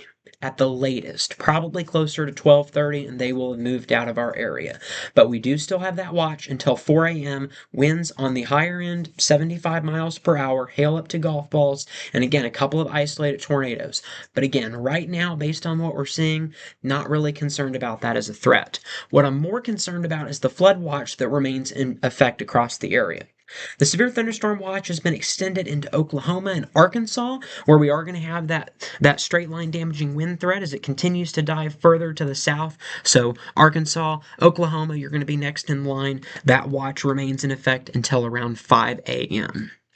And then let's see, we really don't have a whole lot else on the weather alerts. We've got some heat advisories out west. So that's pretty much about it on our weather alerts right now, aside from what we have going on in the local viewing area. Let's see, we did have this mesoscale discussion. Do we have anything in the present? We do still have that mesoscale discussion. It goes till midnight. So again, golf ball size hail, 80 mile per hour winds, and a few weak tornadoes. But again, I think we've really kind of we've kind of moved past the worst of that threat. So that was from the Storm Prediction Center. Let's see what else we have from the Storm Prediction Center. So again, we still have that severe thunderstorm watch in southwest Missouri. Again, severe wind is definitely by far the biggest concern. 80 mile per hour winds, some large hail, and a tornado or two will be possible. Again, this remains in effect until 4 a.m., but the threat is likely going to be over a lot sooner than that. So, the Storm Prediction Center for today has put us under an enhanced risk for severe weather. That goes for northeastern Oklahoma, northwestern Arkansas, eastern Kansas, and far western Missouri. We have a slight risk on the outskirts of that, 2 out of 5 risk. Again, some isolated tornadoes are going to be possible. The hatched areas indicate that we could be looking at strong tornadoes of EF2s or stronger. So that's going to be a possibility for the areas in that hatched area. We've also got wind concerns. That's going to be a big concern. we're going to be looking at 75-mile-per-hour winds or greater for the areas under those hatch marks. But a 45% risk for our western counties is a pretty significant risk for severe winds. We've already seen that this evening across southeastern Kansas. The majority of the worst of the winds have stayed across Kansas and have not really crossed over into Missouri. And so we've kind of lucked out with damage in western Missouri so far because of that. We're also dealing with a hail threat, of course, as well, but that is much lower in comparison to the wind and tornado threat that we're going to be dealing with across our western counties in particular. So that's the mesoscale discussion. We already showed you that. So again, 70 to 80 mile per hour winds. This is from the National Weather Service in Springfield, timing things out. So again, we're between 11 and 2. By about 2 a.m., all of these storms will have moved into southeastern Missouri. But again, as I mentioned, there's been a little bit of a change from what was the original forecast was. The original forecast had this complex moving from northwest to southeast, and that's what we saw for a while, and then the straight line wind threat took a nosedive to the south. And so I think that means that our threat will probably end much sooner than 2 a.m., but a lot closer to 12:30. And then this area will be from 12 to probably around 4 a.m. But I think most of the storms will be non-severe once they make it into this area. So, but again, that was earlier this afternoon from the National Weather Service in Springfield, Missouri. Again, but 70 to 80 mile per hour winds, that's going to be the primary hazard, up to golf ball size hail. And again, a brief spin up tornado is going to be possible. But overall, this threat has gone away quite a bit. But it is still there, so we need to be mindful of that. In fact, and then of course flooding is another concern, but actually before, just had some breaking news come into us. New tornado warning was issued along Interstate 44. It's an extension off of the previous warning that was about to expire in Barton and Newton, or excuse me, in Jasper and Newton counties. So let's go ahead and go over there. So new warning was just issued. Let's go ahead and get the latest information on this new tornado warning. Newton, Lawrence, and Jasper counties now under a tornado warning until 12:30 a.m. At 11:39 p.m., severe thunderstorms capable of producing a tornado was located over Surcoxie, or 13 miles southeast of Carthage, moving east at 40 miles per hour. This is a radar-indicated threat. Locations impacted include Monette, Aurora, Mount Vernon, Marionville, Surcoxie, Pierce City, Verona, as well as into Hallstown, Wentworth, Reeds, and Chesapeake. This includes Interstate 44 between mile markers 21 and 58. So you'll need to take cover now. Move to a basement or an interior room on the lowest floor of a sturdy building. Avoid windows. If you are outdoors in a mobile home or in a vehicle, move to the closest substantial shelter and protect yourself from flying debris. Again, this is a new tornado warning that has been issued for northeastern Newton County, which is an extension for southeastern Jasper County and Lawrence County in Missouri. That's the new county that's under a tornado warning. Lawrence County now under a tornado warning until 12:30 a.m. for a radar indicated rotation. Berry, Lawrence, and Dade counties are also still under a severe thunderstorm warning for 70 mile per hour winds until 12:30 p.m. All right, so let's see if we can get the velocities pulled up on this tornado. Looks like it might have been rain wrapped. Yes, this tornado might be rain wrapped. It certainly is concerning.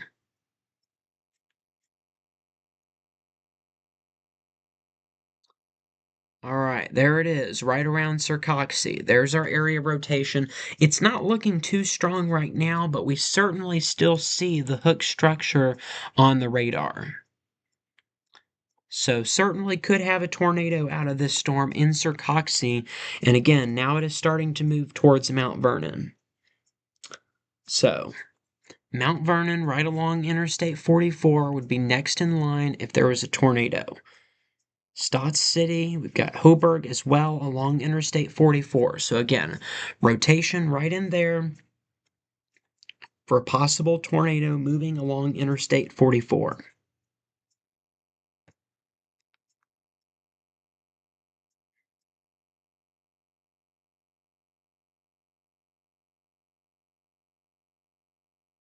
So yes, that is where our rotation is, right in there on the east side of Surcoxie. So again, please take shelter immediately. All right, so that is where we are at here at 11:47. So again, new tornado warning issued along Interstate 44. So again, really, we're still watching this hook echo as it continues to move further towards the east of Joplin.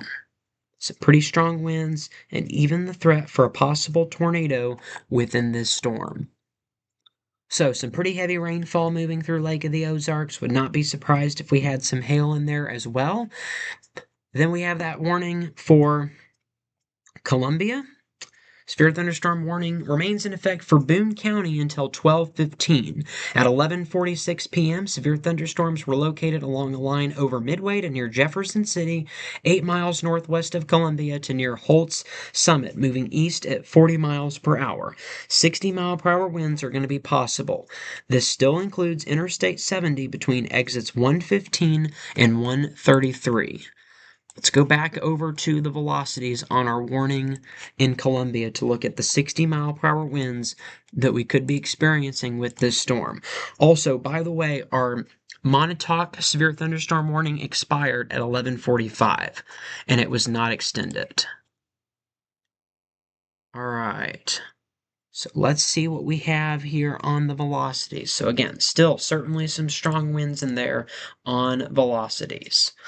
So be prepared, 60-mile-per-hour winds and some small hail will be moving into the Columbia area within pretty soon. So that warning remains in effect for Boone County until 12:15. But overall, we've seen quite a bit of weakening in this particular Boeing segment over the last really hour or so. It was really at its peak when it was moving into Kansas City. And then it moved right along Interstate 70. It weakened once it got to Warrensburg quite a bit, and then it has especially weakened within the last hour or so. In fact, there's a good possibility that we won't have a severe thunderstorm warning much longer with this particular portion of the storm. Again, really the only threat that we're dealing with right now along US 54 is some very heavy rainfall across Lake of the Ozarks. That's really going to be our biggest threat across that region. Overall, though, our severe potential in this area is pretty low, but we still have to watch it over the next several hours. All right, so I'm going to go ahead. I am going to update our circles across the viewing area where we still have a severe weather threat. We've got right in here is going to be one of them. I guess you could say right in this area. And then also, really especially, right in here. Those are going to be the areas that are still at risk for severe weather. This is really kind of more of a maybe. In fact, probably not. I would say we'll just do that. Well, here's what we'll do.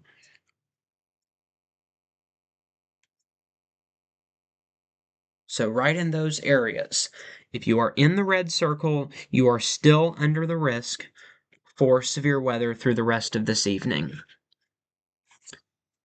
All right. Just had a couple of new warnings issued, so let's go ahead and get to those. A new tornado warning. New tornado warning was issued in Berry County and Lawrence County. Isn't that the original warning? No, it's a new warning right there. Right there, a new warning was issued. Okay. So, new tornado warning was issued for Berry and Lawrence County until 12:15. At 11:46 p.m., a severe thunderstorm capable of producing a tornado was located near Purdy, or 7 miles southwest of Monette, moving east at 60 miles per hour. Locations impacted include Monette, Aurora, Purdy, Pioneer, Jenkins, McDonaldville, Pleasant Ridge, and Wheelerville. Take cover now. Move to a basement or interior room on the lowest floor of a sturdy building.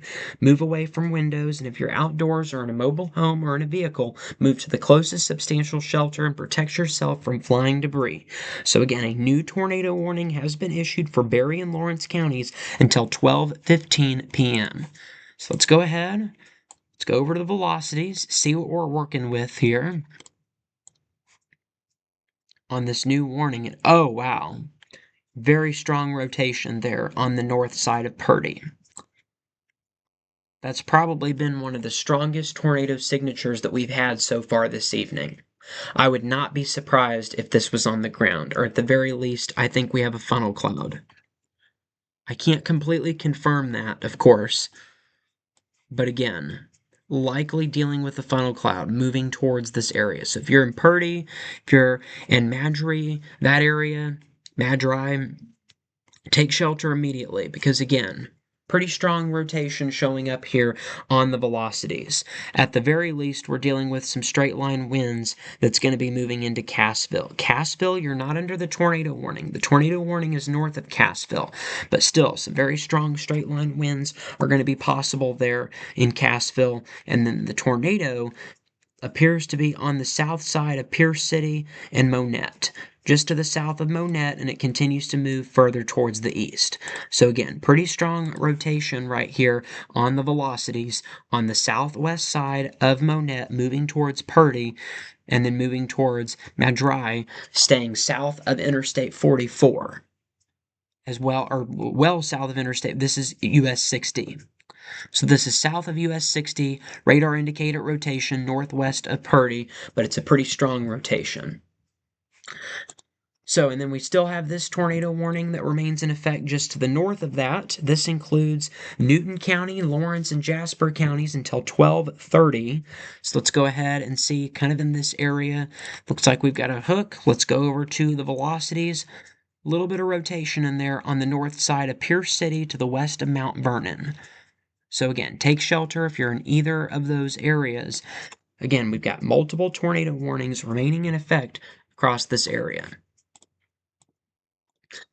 All right. We also had another new severe thunderstorm warning that was issued to the north and east of this area.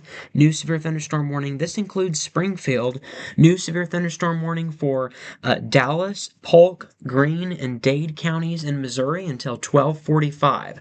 At 11:47, a severe thunderstorms were located along a line extending from near Bolivar to near Walnut Grove to near Everton to 6 miles south of Lockwood, moving east at 50 miles per hour.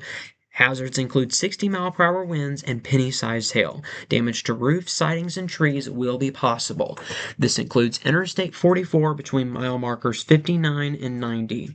Locations impacted include Springfield, Republic, Bolivar, Stockton Lake, Battlefield, Willard, Stratford, Ash Grove, Fairgrove, Walnut Grove, Pleasant Hill, Fairplay, Morrisville, Brookline, Dadeville, South Greenfield, Aldridge, Glidewell, Turners, and Beauce-d'Arc.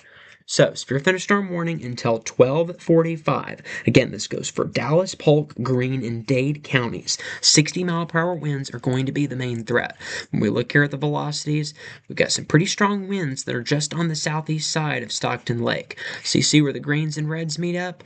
That's where we're dealing with some pretty significant winds. Those are going to continue moving off towards the east at about 50 miles per hour. So Morrisville, you're going to be next in line. Bolivar, you're likely about to get in on some pretty strong winds. Pleasant Hope, Fairgrove, Stratford, and again Springfield and Willard also under this new severe thunderstorm warning that was issued until 12:45. Our main concern again is going to be 60-mile-per-hour winds out of that storm.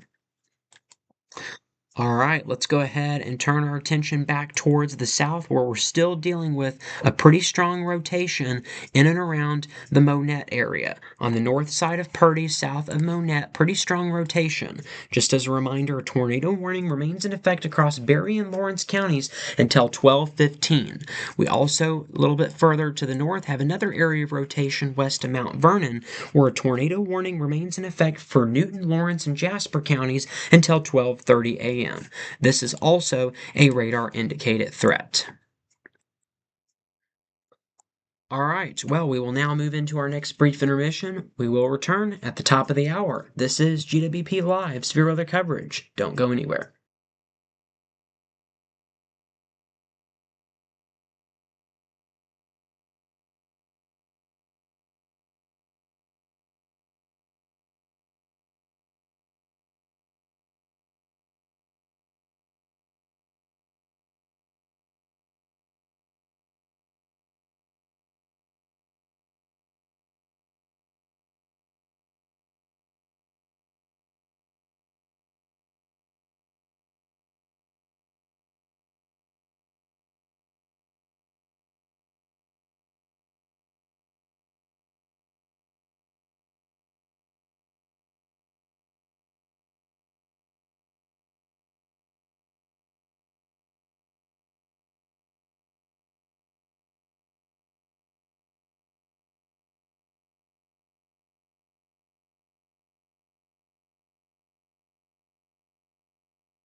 You're listening to GWP Live's ongoing severe weather coverage. It is now 12:01 a.m. on Sunday, June 14th, 2026, and we are still tracking some of the ongoing severe storms across the viewing area. Aside from our severe thunderstorm warning in Columbia, all of the action is right here in southwestern Missouri. So let's go ahead and get to the latest information we know as we now are looking at 3 tornado warnings across southwestern Missouri. So let's go ahead and look at all of these here, and we have quite a few strong rotations within each of these warnings. Let's start with the newest warning around Cassville. New tornado warning was issued for central Berry County until 12:30 a.m. At 11:54 p.m., severe thunderstorm was capable of producing a tornado near Purdy or near Cassville, moving east at 60 miles per hour. Locations impacted include Table Rock Lake, Roaring Springs State Park, Roaring River State Park, Cassville, Shell Knob, Butterfield, Washburn, Emerald Beach, and Wayne. Move to a basement or interior room on the lowest floor of a sturdy building. Avoid windows, and if you're outdoors or in a mobile home or in a vehicle, move to the closest substantial shelter and protect yourself from flying debris. And that applies for all of the tornado warnings that we're about to talk about here. But here it is in Berry County, a rotation on the western side of Cassville. This is going to continue moving towards the east, so Shell Knob, you're going to be next in the path of this tornado. But again, pretty strong rotation right there along the leading edge, right to the west of Cassville. But I still think our stronger rotation out of all three of these is this one right here in the center on the south side of Monette. This has had the strongest rotation. Berry and Lawrence counties, tornado warning until 12:15. At 11:46 p.m., severe thunderstorm capable of producing a tornado was located near Purdy or 7 miles southwest of Monette, moving east at 60 miles per hour. So this goes for Monette, Aurora, Purdy, Pioneer, Jenkins, McDowell, Pleasant Ridge, Willerville, and Madry. So again, those areas, tornado warning until 12:15. And again, initially when this warning was issued, right there, just to the southwest of Monette, this is Missouri State Highway 37, at 11:49, there was a pretty strong rotation south of US 60. Now, in the last few scans, we've seen that rotation just weaken a little bit, and so that shows us that the likelihood of there being a tornado on the ground presently is very unlikely. But I think there very well could have been a tornado south of US 60 near Purdy about 15 minutes ago. I think there's a very good chance we could have had a tornado somewhere in this area along State Highway 97. So I'll be interested to see what we get when the National Weather Service does their surveys post-storm. So I'll be interested. My guess is right now that we had a tornado southwest of Monette. There was a very strong radar-indicated rotation, so we'll see if that ends up being true. But again, very well possible that we have that still occurring southeast of Monette. But again, I think the chances of it being on the ground are a lot lower than they were when it was originally issued about 15 minutes ago when it was over here. But again, still a weak rotation. And again, we're still getting some strong winds right along this line. But within this line, we're getting a few areas of rotation, like this one west of Cassville that prompted the Berry County tornado warning. And then we've got this one in here, which is kind of a weaker one on the south side of Purdy. And then we've got this one near Monette. So if you're anywhere right along this line, you need to take shelter. I mean, we've got 3 tornado warnings.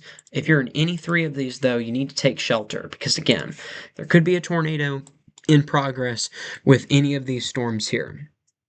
Tornado warning remains in effect also for Newton and Jasper counties until 12:30.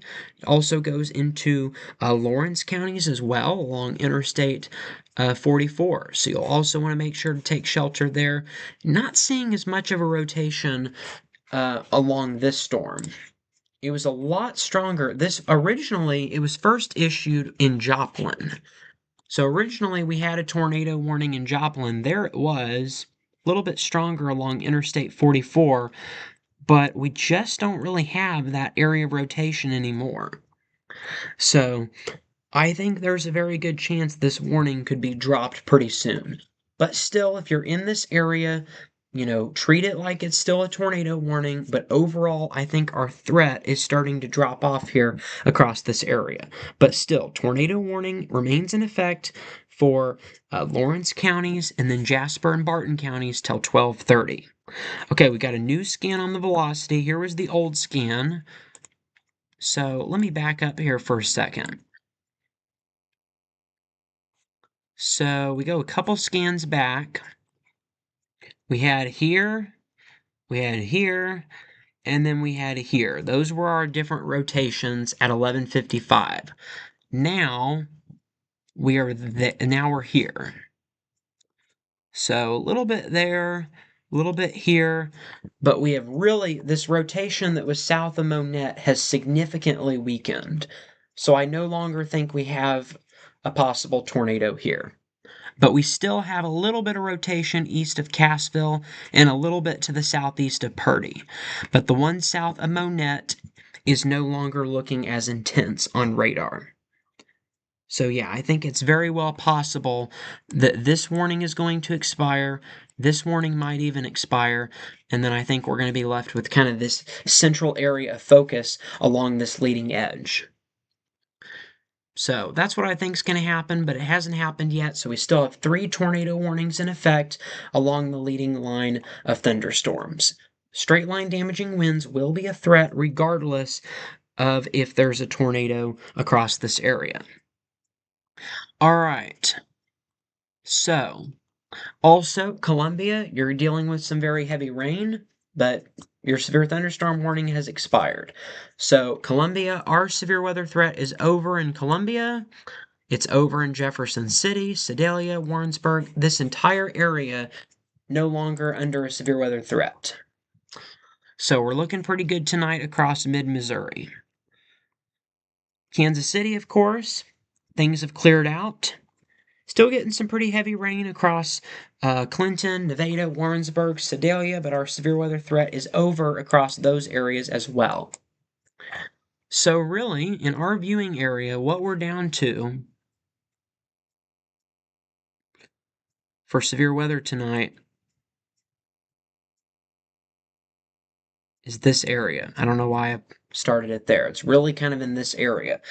And really, this isn't even severe right now. But if it intensifies, then we might have to see this very closely. This really is not even our viewing area, but we're kind of looping it in since it's along that leading line of thunderstorms. But in our technical viewing area, this is the only area that's still at risk, is the area that's circled in red. Once the severe storms move out of this red circle, we will be ending our live stream, which right now I estimate will happen around 1 a.m. Around 1 a.m. is when I anticipate that we will be kind of in the safe zone for this evening severe weather. Now that doesn't include all of the flash flooding. We've got multiple flash flood warnings here in that darker kind of reddish color for northeast Oklahoma, southeast Kansas. The worst of it's in Pittsburgh, Joplin up to Lamar. We had a bit of a break in this area. Fort Scott and Nevada didn't get as much rain. So, I mean, we still got plenty of rain across that area to saturate the ground and everything. But as far as flooding, not as concerned about that for that area. So, and then this one here in Kansas too. So we've had some flooding there. So again, still getting some very heavy rainfall. I'm concerned about flooding in this area right now because that is a lot of rainfall. It's been raining very heavily for quite some time across Lake of the Ozarks. So I'm a little bit concerned about this stretch here along US 54. Yeah, I'm concerned that this is going to become a pretty big flood threat. Still getting some heavy rain. I mean, we're still getting heavy storms across Columbia and Jefferson City, but again, the main severe weather threat is pretty much over. It's just some heavy rain that we're getting. And then really, it's along and south of US 54. Again, we're going to have to watch this. We could be dealing with some pockets of some hail across Lake of the Ozarks, Camdenton, Urbana, down to Max Creek and Eldridge. We'll have to see. This area, we could see some small hail in here. Right now, though, it is below severe limits. So, yeah, right now it is below severe limits along US 54. but still definitely getting some heavy rain in there. All right, let's go back to our severe thunderstorm warnings because we do still have several in progress. We have one across the Springfield area. That's this one right here. This goes for Dallas, Polk, Greene, and Dade counties until 12:45. Here's the latest. At 11:47 p.m., severe thunderstorms were located along a line from near Bolivar to near Walnut Grove to near Everton to 6 miles south of Lockwood, moving east at 50 miles per hour. Hazards include 60-mile-per-hour winds and penny-sized hail. Damage to roofs, sidings, and trees will be possible. Locations impacted include Springfield, Republic, Bolivar, Stockton Lake, Battlefield, Willard, Stratford, Ash Grove, Fairgrove, Walnut Grove, Pleasant Hope, Fairplay, Morrisville, Brookline, Dadeville, South Greenfield, Aldridge, Glidewell, and Turners. This includes Interstate 44 between mile markers 59 and 90. And again, right there, it's right along this line of straight line damaging winds that's going to be moving into Springfield. That's why we have the warning.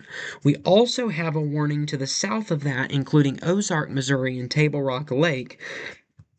That goes for this goes for Newton, Taney, Christian, Stone, McDonald, Berry, Lawrence, and Jasper counties. It's this whole warning right here. So this entire area is under that warning. This goes until 1 a.m. for 70-mile-per-hour wind gust. At 12:09 a.m., severe thunderstorms were located along a line extending from near Verona to 9 miles northeast of Cassville to near Garfield, moving east at 50 miles per hour. 70-mile-per-hour wind gusts are going to be possible. Considerable tree damage will be possible. Locations impacted include Nixa, Ozark, Branson, Lake Taneycomo, Table Rock Lake, Bull Shores Lake, Roaring River State Park, Table Rock State Park, Shepherd of the Hills State Park, Big Sugar Creek State Park, Monette, Aurora, Mount Vernon, Hollister, Cassville, Silver Dollar City, Kimberling City, and Marionville. This includes Interstate 44 between mile markers 27 and 47. So 70-mile-per-hour wind gust. There's also a tornado possible tag with this storm south of Springfield. The warning in Springfield is for 60-mile-per-hour winds. The one to the south of Springfield is for 70-mile-per-hour winds. So that's where we're going to have the higher risk for significant winds. All right. So also, the line of straight line winds has now moved into northeastern Oklahoma and northwestern Arkansas. So we've got some warnings there. New severe thunderstorm warning around the Rogers, Springdale, and Fayetteville area for 60-mile-per-hour winds. This warning right here goes until 12:30.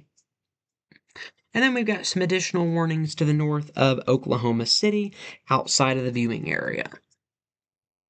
And then outside of that, we don't have any other severe thunderstorms in the entire country. So outside of these in central Oklahoma and then the storms we're tracking right now, that's it. Again, we did have a warning in Columbia, but that has now expired before the time that it was originally scheduled to. Jefferson City still getting some heavy rain, but again, we don't have a severe threat across that area. Again, I am still concerned about this region, Lake of the Ozarks, north of Interstate 44. We're getting some pretty heavy rain. Some small hail is going to be possible, and I would not be surprised if we got some flash flooding because of how much rainfall we're going to be seeing across this area. All right, so we still have 3 active tornado warnings in southwest Missouri along and south of Interstate 44, which is just outside the viewing area for part of it. But still. Also, we still have severe thunderstorm warnings across this area until 1 a.m., even when the tornado warnings expire. All right, let's get the latest that we know on these 3 tornado warnings. Make that 2. The one here in the center expired at 12:15, which is right now. So, let's look at the latest on these warnings. The one to the south in Cassville This is a tornado warning for Berry County. This still continues until 12:30 a.m. At 12:06, severe thunderstorms capable of producing a tornado was located 10 miles northeast of Cassville, moving east at 60 miles per hour. Locations impacted include Table Rock Lake, Roaring River State Park, Cassville, Shell Knob, and Emerald Beach. Again, that is a tornado warning for Berry County until 12:30 a.m. So let's go ahead and move over to the velocities. Not seeing a whole lot. I mean, we're definitely getting some very strong winds moving into Shell Knob and Emerald Beach, but overall, I'm not seeing an area of rotation. So I think our tornado threat is pretty much gone out of that one. This was a tornado warning. We still have a broad area of rotation around Madrid or Madry area, but it's very broad. Tornado threat's pretty much gone out of that storm. And then we do still have a tornado warning that remains in effect for Lawrence County until 12:30 a.m. At 12:02 a.m., severe thunderstorm capable of producing a tornado was located near Mount Vernon, moving east at 40 miles per hour. Locations impacted include Monette, Aurora, Mount Vernon, Marionville, Pierce City, Verona, Stott City, Hallstown, and the Russell. This includes Interstate 44 between mile markers 33 and 58. All right, looking at the velocities here. Again, this is just not as strong as what we once had. Still got that area to the west of Aurora, and then a little bit around Mount Vernon. Little area of rotation near Mount Vernon, so Lawrence County still under this tornado warning until 12:30 a.m. But again, right now we're mostly just seeing strong straight line winds. That seems to be the main threat out of these storms. The tornado potential is still there because we still have the tornado warning, but overall, the threat does seem to be going down quite a bit. This severe thunderstorm warning in Springfield still goes until 12:45. This one to the south of Springfield until 1 a.m.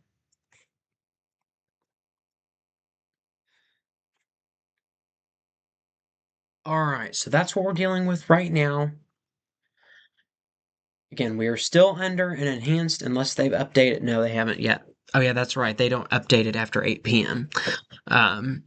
Storm Prediction Center still under an enhanced risk for severe weather across western central Missouri. But again, this was as of 8 p.m., so there's probably would be some changes if they made changes after 8 p.m. That's just not really what they do there at the Storm Prediction Center. 8 p.m. is their last update. So enhanced risk remains in place. Again, tornadoes, we've got that hatched area, so we always knew that tornadoes were going to be a possibility. Some stronger tornadoes, EF2 or stronger, are going to be possible, but overall, tornado threat is pretty low. And a lot of the tornado warnings we haven't actually gone on to produce tornadoes. And so that's been the good news so far this evening. Wind threat is certainly going to be a concern. 75 mile per hour winds or greater for the areas that are in the hatched area. Again, our western counties are going to be at the highest risk of seeing straight line damaging winds. Hail threat is mainly going to be across Oklahoma and Kansas. Our hail threat has really backed off for the evening, so I don't think we're really dealing with that as much as what we had earlier during the evening, or really late afternoon and early evening hours. That has really backed off. Again, we are concerned about some very heavy rainfall across the area. Flood watches remain in effect across all of the counties here in green. And again, we could be looking at 2, 3, 4, and in some cases, as we've already seen tonight, maybe even 5 or 6 inches of rain. And so that is going to lead to some significant flooding concerns. Rainfall, we are under a moderate risk for flooding across the red area from the Weather Prediction Center's excessive rainfall forecast. This includes Joplin, Springfield, over to Nevada, Camdenton, also under that moderate risk. That is a 3 out of 4 on the Weather Prediction Center's excessive rainfall scale, as we mentioned. And then in the yellow area, a little bit of a lesser concern, but still certainly a concern nonetheless. 2 out of 4 in the yellow area for flooding from the Weather Prediction Center. All right, so again, this is pretty much on schedule. for the most part. Storms will continue to move into southern Arkansas around 1, 2 o'clock in the morning. They will slowly weaken. They will probably lose all of their severe strength by about 2 or 3 a.m., but by that point they will be long gone from our viewing area here in the state of Missouri. Let's go ahead and check on power outages. 181,000 customers without power nationwide. We've got some outages in Illinois, Indiana, and Kansas, but Missouri currently leads the way in power outages. We are at 67,000 customers without power. Looks like in Saline County we had quite a few outages. Kansas City, Jackson, Clay, Platte counties, quite a few power outages there. We've got Bates County had some outages. Vernon County, as I mentioned, not a whole lot of wind damage where I'm located at, so we haven't had really any power concerns here. A few in St. Clair. Jasper County, 39% of the county is without power. So yeah, we did get some pretty strong winds in Jasper County, as well as Newton and McDonald County. There's been some damage reported across those areas. All right, how are we looking on storm reports for the evening?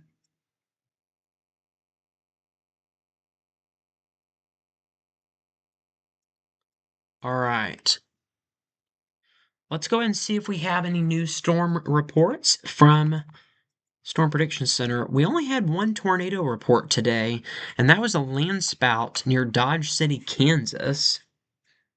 That's all we've had today, tornado-wise, so that's pretty decent. Wind reports, again, we had plenty of winds, 60 to 70 mile per hour winds, even some 80 mile per hour winds earlier this evening. Look at that in Texas, 91. Lafayette, some downed tree limbs. Let's see, Allen County, Kansas, there was a fire that was started, as we talked about earlier. Saline County, some power lines down. We showed you we had quite a few power outages there. Pettis County, metal roof from a garage was lifted and blown across the street. That's pretty significant. That was in Sedalia. That's some pretty significant straight line winds. And then the Coffeyville Airport, we had a 79 mile per hour wind gust. All right, now this is quite interesting. We haven't really had any damage reports in Joplin where we had those 80 mile per hour winds indicated by radar. That's quite interesting.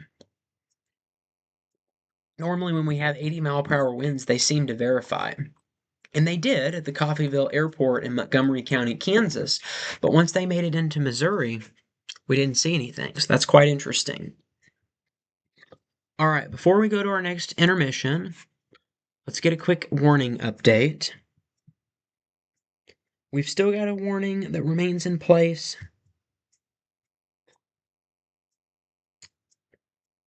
We still have a warning for Newton, Taney, Christian, Stone, McDonald, Berry, Lawrence, and Jasper counties till 1 a.m., 70 mile per hour winds, tornado possible tag. That includes pretty much this entire area. We're still under a severe thunderstorm warning right here to the north for Berry, Lawrence, and Dade counties, 70 mile per hour winds, considerable threat tag. That goes until 12:30. And then we have another severe thunderstorm warning around the Springfield area for Dallas, Polk, and Greene counties, 60 mile per hour winds, radar indicated until 12:45. So we've got 3 severe thunderstorm warnings in the local viewing area. We've got a lot of flash flood warnings, and then we've also got 2 tornado warnings still in effect. This one near Table Rock Lake, tornado warning for southeastern Berry County until 12:30 a.m., radar indicated rotation, and then Lawrence County also under a tornado warning until 12:30 a.m. for a radar indicated rotation. Let's go to the velocities and see the latest. Still a little bit of rotation, but nothing really significant is showing up there on the velocities. So we probably still don't have a tornado in progress with either of those storms. That being said, Berry and Lawrence counties both still under tornado warnings until 12:30 a.m. So we will continue to keep you updated here on all the latest with these storms. As a reminder, I will circle our viewing area that is still at risk for severe weather this evening. It's becoming less and less. Pretty much this area. If you're in the red circle, you're still at risk for severe weather across our viewing area, mostly for Springfield and points to the west of there. That's really where the main threat is going to continue to be over the next half hour or so. All right, well, we'll now move into our next brief intermission. This is GWP Live Severe Weather Coverage. Don't go anywhere.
All right, and you're listening to GWP Live's ongoing severe weather coverage. It is now 12:30 a.m. on Sunday morning, June 14th, 2026, and we are tracking some of the ongoing severe storms across the viewing area.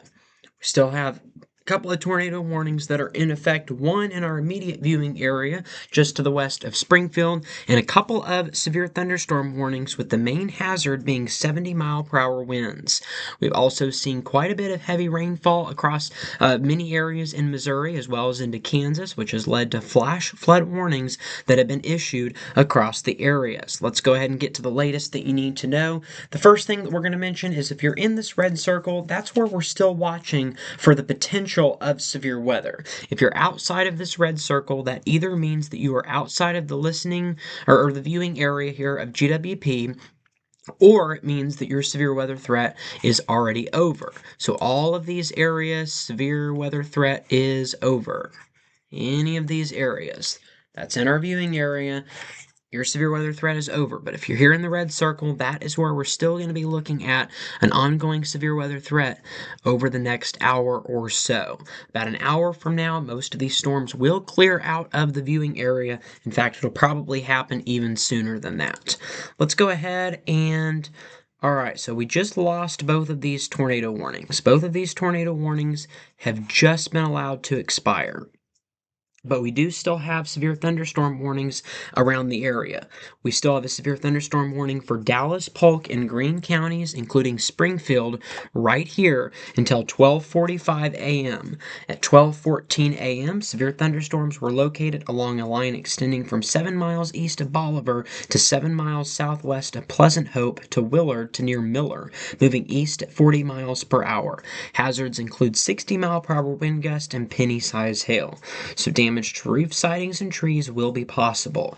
Locations impacted include Springfield, Republic, Bolivar, Battlefield, Willard, Stratford, Ash Grove, Fairgrove, Walnut Grove, Pleasant Hope, Morrisville, Brookline, Glidewell, Sackville, Elbernville, Batesville, Brighton, and Turners, and Olive. This includes Interstate 44 between Interstate 59 and 90. So again, 60-mile-per-hour wind gusts are going to be possible across the Springfield area.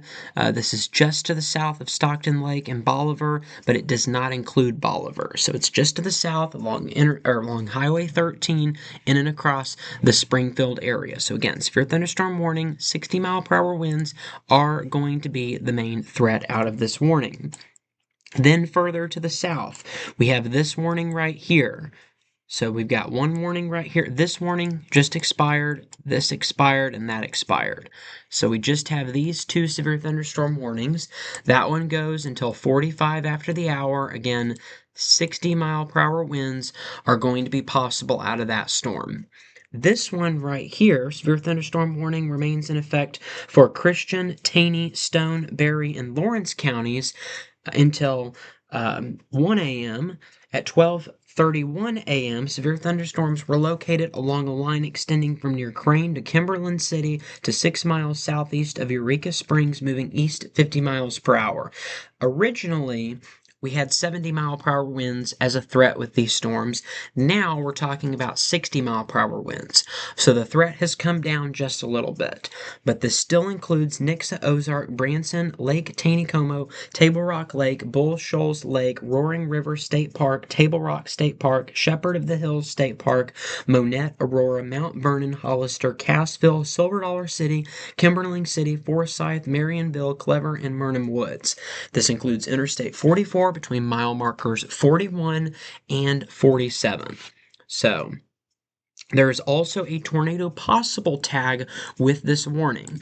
And so again, this remains in effect until 1 a.m. and our main threat is going to be 60-mile-per-hour winds, but there is a tornado possible tag with this warning. We did have a few tornado warnings a little bit ago. Those have now been allowed to expire. Boom, boom, and boom. And then now we are still looking at two severe thunderstorm warnings. Again, this one right here across Springfield until 12:45, and this one in the Table Rock Lake area until 1 a.m. Again, there's a tornado possible tag. That's mainly the National Weather Service's way of saying we did have a tornado warning with these storms, but now we no longer do. Okay, McDonald and Newton County, the severe thunderstorm warning for your area has now expired. So now the new warning area includes Christian, Taney, Stone, Berry, and Lawrence counties. McDonald and Newton County, you were under this exact same warning, but it has now expired for your area. So, I mean, really, everything that we're seeing in southwest Missouri is overall things calming down quite a bit. We're still getting just heavy amounts of rainfall on the south side of US 54. Stoutland, Eldridge, Richland, Waynesville, Lebanon, still getting some very heavy rainfall along and north of Interstate 44. But again, overall, our severe weather threat is starting to go down quite a bit. Lake of the Ozarks, we had some very heavy rainfall for the last, really, it seems like hour and a half. But now that threat has gone down quite a bit because, again, that rain is starting to move out. That being said, we've had a lot of rainfall, and so I think we just went under a flash flood warning. If I'm understanding it correctly, I think we have a new flash flood warning around Lake of the Ozarks. And it would not surprise me because we have had quite a bit of heavy rainfall across this region. We had some stronger storms earlier this evening in central Missouri. Those have now weakened, but we're still getting some pretty heavy thunderstorms in and around Columbia and Jefferson City. Rainfall rates right now are not super heavy, but we're still getting some decent moderate rainfall out there across Columbia. Definitely still some rumbles of thunder. Same thing out here across Warrensburg, Sedalia, Nevada on the west side of US 54. We're still getting pummeled with some pretty heavy rainfall, and this is an area that has already seen quite a bit of rainfall from today's storms, but also from some of the storms that we've had the last several weeks as well. So the ground was already saturated, and then you add these storms that we've had the last couple of days. That's kind of why we're seeing all of this flooding. Okay, so I said we had a new flash flood warning. It's right kind of in this area here. It goes for Hickory, Polk, and St. Clair counties, a little bit further west. I was a little bit off. It's a little bit further to the west. Hickory, Polk, and St. Clair counties, flash flood warning until 6:45 a.m., and so radar indicated threat. We also still have flash flood warnings in Barton, Jasper, and Newton counties till 5 a.m., so flash flooding across any of those areas will be possible. Flash flood warning remains in effect for Lynn and Miami counties, Kansas until 1:15 a.m. That's right here. That was where the Joplin one was. And then we still have a flash flood warning in effect for Cherokee and Crawford counties until 4:15 a.m. And then within that, Pittsburgh is under a flash flood warning that remains in effect until 5 a.m. There is an observed flooding in Pittsburgh, Kansas, and there is a considerable threat tag with the flash flooding that is ongoing there in the Pittsburgh area. So we've got that ongoing flash flooding in and around Pittsburgh. Again, considerable damage is going to be possible out of some of the flooding that we see later on tonight across that region. All right, so we have a couple of severe thunderstorm warnings. Again, there has been a tornado possible tag. So let's go over to the velocities. I haven't seen a whole lot the last few scans that we've looked at of the radar. We're getting a new scan right now. That's what I was waiting for there. Let's go over to velocities. Yeah, still getting some strong winds in Springfield. Not so much on the northern side.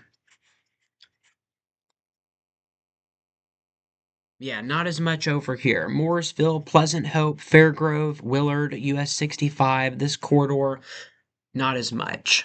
Winds are starting to weaken quite a bit across this region. But certainly on the south side of this, Springfield getting some strong winds. Look at that Boeing segment right there, stretching down to Battlefield. We're likely getting some strong winds in there. I would not be surprised. We could easily be hitting 60 miles per hour right there. That being said, what we've seen on the radar on velocities has not actually really been seen, observed, I guess you could say, with ground truth. So that's one thing. We've said this before. I say this all the time, but seeing something on radar and actually having it make it to the ground and being observed on the ground, those are two completely different animals. And so even though we have some winds that are being indicated by this Boeing segment on the radar, that doesn't actually mean that it's reaching the ground. This is several thousand feet up in the atmosphere. That being said, we are really close to the radar site, which means that this is closer to the ground. Anytime that you're close to the radar site, it is a little bit grainy sometimes on the velocities, but the velocities are also showing you wind that are closer to the ground. So that means there is maybe a higher chance that we have some ground truth to what we're seeing right here in the Springfield area. But Springfield, Battlefield, this line of strong wind stretches down into Marionville and Aurora as well.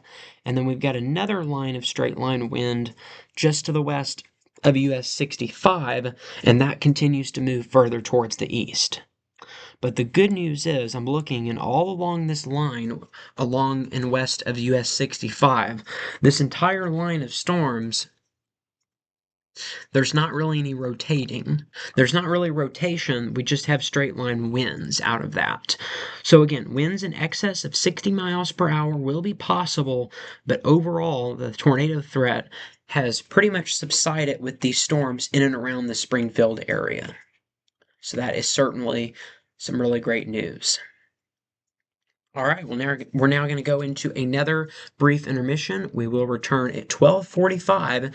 This is GWP Live Severe Weather Coverage. Don't go anywhere.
All right, and we are back here. This is GWP Live's ongoing severe weather coverage. It's now 12:45 a.m. on this Sunday morning.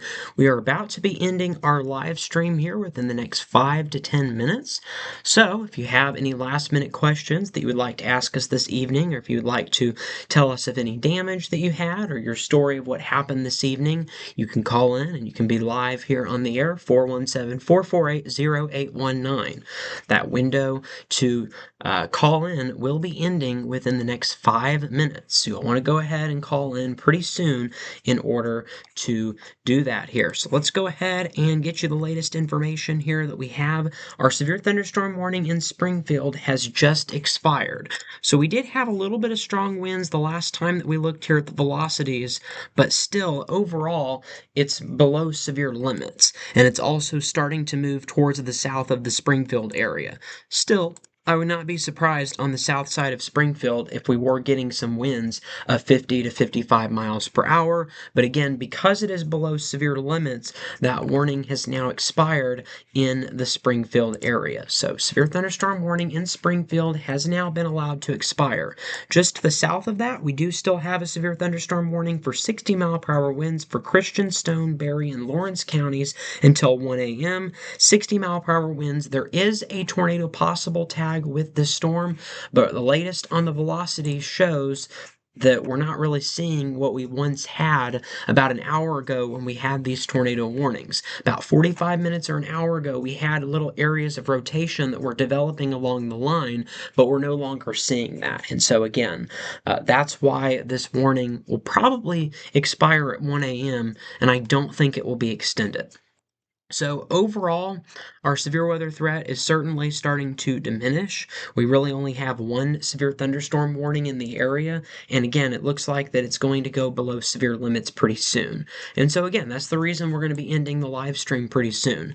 We do still have some flash flood warnings in effect. We've got Dade County, Barton County, Jasper County, we've got Cherokee County, Crawford County, Bourbon County, we've got Hickory County, St. Clair County, as well as into Benton County as well under flash flood warnings. So new flash flood warnings issued. That was Polk and St. Clair counties, not Benton County. So, and then we've also got for Lynn and Miami counties in Kansas. So those are all the different flash flood warnings that we have. Again, heavy rainfall is going to continue to be one of the biggest threats out of tonight's storms. And again, I mean, if we look here at the radar, we're still getting some very heavy rainfall rates along Interstate 44 around Lebanon. Some light rains continuing to fall across Lake of the Ozarks. Jefferson City and Columbia still getting some heavy amounts of rainfall. Again, we still have that severe weather risk, that enhanced risk across western Missouri, but again, overall, that severe weather threat is starting to back off. So our main concern is going to be the rainfall potential tonight. Some areas could pick up 2 to 3 inches of rainfall. In fact, most areas will pick up around 2 to 3 inches of rainfall, but some areas, especially in our western counties, isolated spots will pick up upwards of 6 inches of rainfall, and so that is going to create some flooding across those areas. Flood watches remain in effect through this evening all the way until 7 a.m. on Sunday morning. So until 7 a.m. Monday, we have those flood watches for the counties in green that are going to be affected there. The Weather Prediction Center has put the areas in red under a moderate risk for flooding. That's a 3 out of 4 on the Weather Prediction Center's flood scale. All right, let's go ahead and see if we have any new storm reports. And nothing new. That's a good sign. Again, none of these warnings that we've had recently issued are showing signs that they're verified. So that's good news.